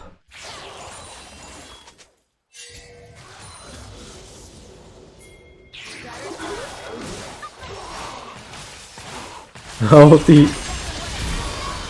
Silver is just gonna get almost completely one-shot. The heal is gonna be just enough to keep the Kog'Maw alive for ignites. Really close from both sides, actually. The Lulu ult will completely soak the ignite damage. Lulu right now is about 350 health. Okay, so they are able to get a kill. Now, the Malphite's TP is quite interesting. He doesn't actually have ult, so he can't really like lock down the Lulu for that. He's forced to now like dive the turret because he's stuck in between a rock and a hard place. But yeah, that's Ergot's able to pick up another kill there. That's a bit too harm from Rebellion right there. Yeah, the teleport would have been okay if the Malphite did have ult, because then he would have been able to lock down Lulu, then the Zerf could have landed all of his ults on her, and she probably would have straight up died, but without the ults, Malphite is a bit of a sitting duck. Of course, the Kog'Maw now has his Revenant completed, which, I mean, you're gonna have to watch out. If multiple people stand next to each other and the Kog'Maw is free hitting, you will kill multiple people at once, so... yeah. We've already seen how close these 2v2 fights can be in the bot lane without Revenant, so now having the AoE damage is going to make it even harder for the Revenant's Rebellion's bot lane to actually win fights. Zero's opting for the Leandris here, which is, I believe, standard right now. I do think I've seen Ludens occasionally. Lunen's is, in general kind of better for like burst damage, while Leandra's is better for, treading tanks and stuff. I would have expected to see more bursts coming out from DS0 with the Kog'Maw being present. Oh, the Nunu getting caught out. Nunu's getting caught out indeed. Now, Rel just used on a single person. They're gonna try to collapse on the Kog'Maw, but they're able to get him, but they do trade one person. But nobody blocking there for the Kog'Maw. That's quite an egregious error there. If that Kog'Maw was free hitting, that fight might have been won for SL. Yeah, I think the Urgot was like walking forward to try and block it in the end, but it wasn't quick enough, unfortunately. Of course, the Nunu W does have an AoE knockup if you stack on top of each other, so... But yeah, a bit unfortunate there, position-wise. Oh. So the Seraph is just continuing to get fed, and he's also picked up the Horizon Focus now. This item is pretty much made for champions like Seraph, because basically if you land your spells from a high range, then you're going to do bonus damage to that target. So really good item in general for Seraph. I wouldn't be surprised if it's gonna go for... I want to say it's gonna go for a Void Staff, but he does seem to go for just straight damage with Rabadons. Which I'm not sure if I agree with. I mean, it didn't... Because they are picking up quite a bit of MR. Like, the Kog'Maw has a bunch of MR already, and he's kind of the prime target, probably. As he is the main damage dealer on their team. No, I think they have enough security right now, or for now at least, to maybe try to keep that Kog'Maw down. If this ever just goes full damage, he will... Okay, we have a pause coming. Yeah, we have another pause. Seems that... Oh, go ahead. No, I was just about to say, like, if this Seraph hits abilities now with just these 2.5 items, he will kill any squishy that goes unchecked, so... But yeah, we have some Discord issues, it seems, between the players. Yeah. Soundless making a little joke there, where they don't need mic because they're, they are deaf, so using voice communication is unfortunately not an option for them. Soundless Esports is an organization that is, there for esports, for, the people who have hearing impairments, so it's quite a noble cause. And especially considering that even despite that, they've made it all the way to the finals. It's quite impressive. Yeah, especially, on the communication side, that can be quite challenging, I assume. Though I assume they have their ways to... I assume they have some ground rules on the meaning of different things. Yeah, I think that's kind of necessary indeed, to really rely on the ping system, because it's both visual and auditory. Obviously the auditory part is not really a possibility, but like, other than that, you don't really have a lot of options when it comes to communication in League. Alright, the game being unpaused here. The game is frozen for me, is it the same for you? Yeah, same. That's so, going on. Even though the game has been unpaused, Riot says no. So we'll have to wait until it's resolved. Worst case, we'll have to like reconnect to the spectator. I'm not sure if that's an option, but nope. Seems like it's continued again. Yep, there we go. So the Herald was popped earlier. It's gonna run into the turrets. Probably not gonna be able to get more than one charge off. I'm surprised we've yet to see a blue trinket coming out from the Seraph actually. Yeah. Especially as such a fed Seraph, you don't want to be in range of a bush when you have to ward. So yeah. That being said, a lack of blue trinkets is definitely an issue for the Revenant Rebellion. Being their ex-coach, that's something I've mentioned before, but at least nope. Wait, does Pommel have... Oh, Pommel does have a blue trinket, so he has actually learned. yeah, both top laners and AD carry have bought a blue trinket, so listening to their advice. So yeah, at least some of them have been listening to my advice. Ooh, the Also, Zerf no. or the Azir is getting chunked quite heavily. He now has to dodge the abilities, but he's not able to dodge the third one, unfortunately. Now the Kog'Maw flashing in, but isn't quite able to finish it off. Now Zerf is forced to flash himself. The Kog'Maw will die here. yeah, and then...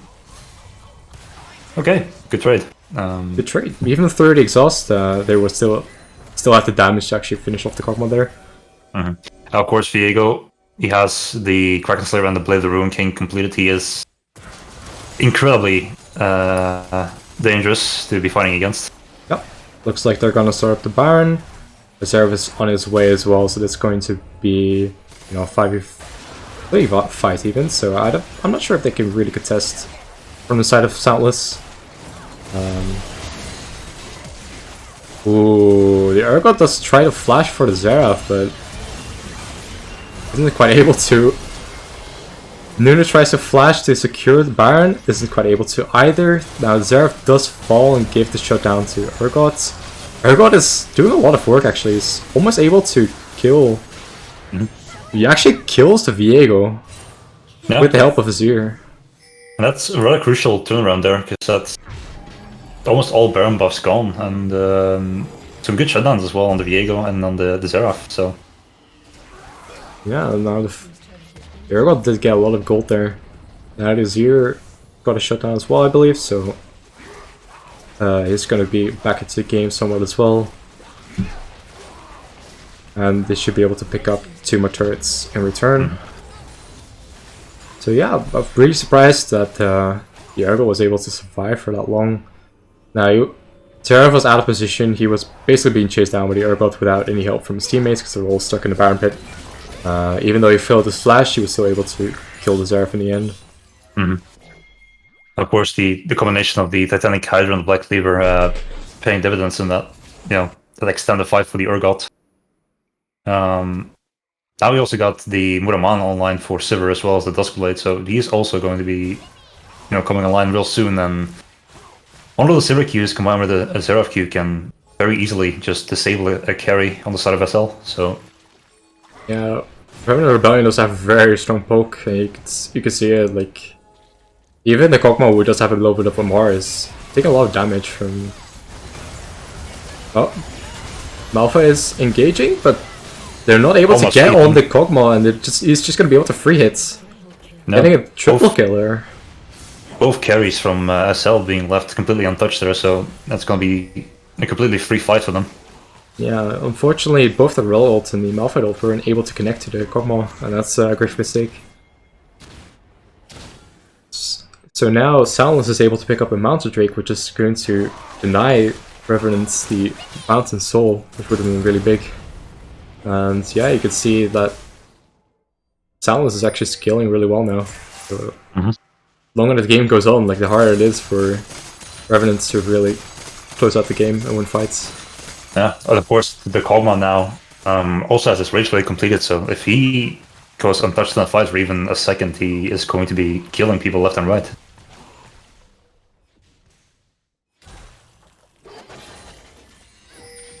Revenant has been completed for the Zeraf, so he does have a lot of AP now. I would love to see a Void Staff from him next up. Yeah, I would assume he's going Blight and Jewel next, but the question is if if the Rabadons is a bit greedy here. It might be, but we'll have to see how that plays out.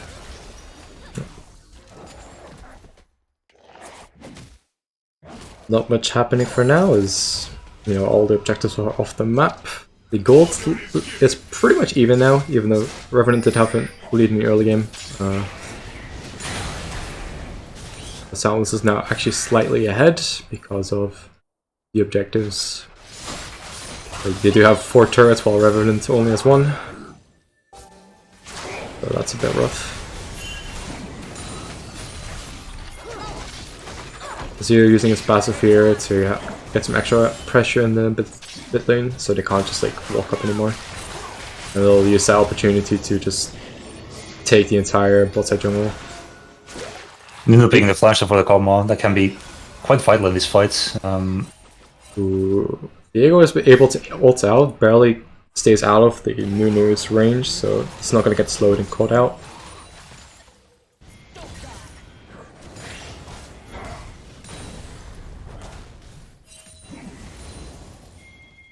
Baron is coming up in 2 minutes here.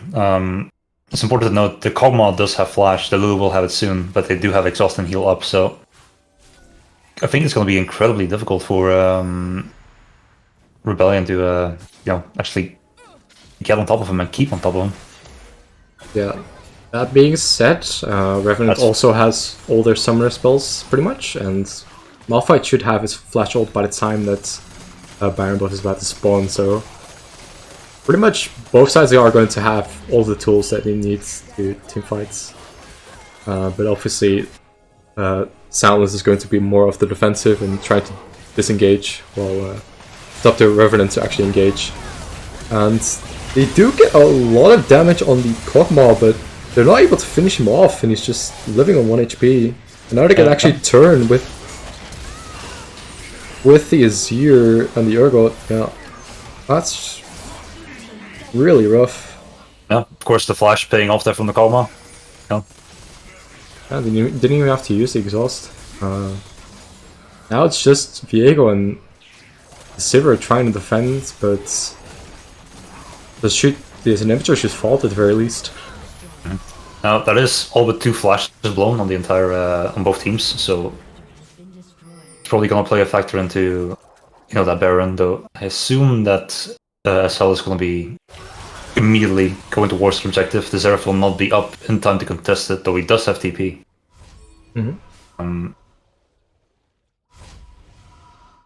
So we do see the Blighting Jewel picked up by the Zeref, so he is probably going to go for what's up next.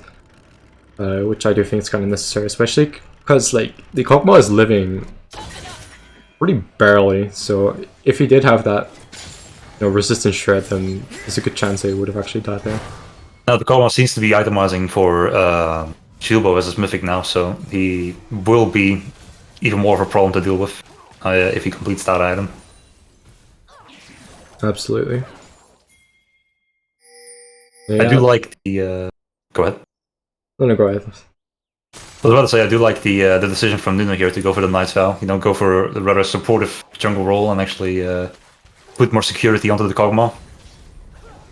Yeah, it makes sense. I mean, Nuno is not a champion that scales really well. It's really about like objective control and setting up ganks early game. So at this point of the game, you definitely just want to, really focus on the Kog'Maw and keeping him alive, and you're not really the star of the show anymore.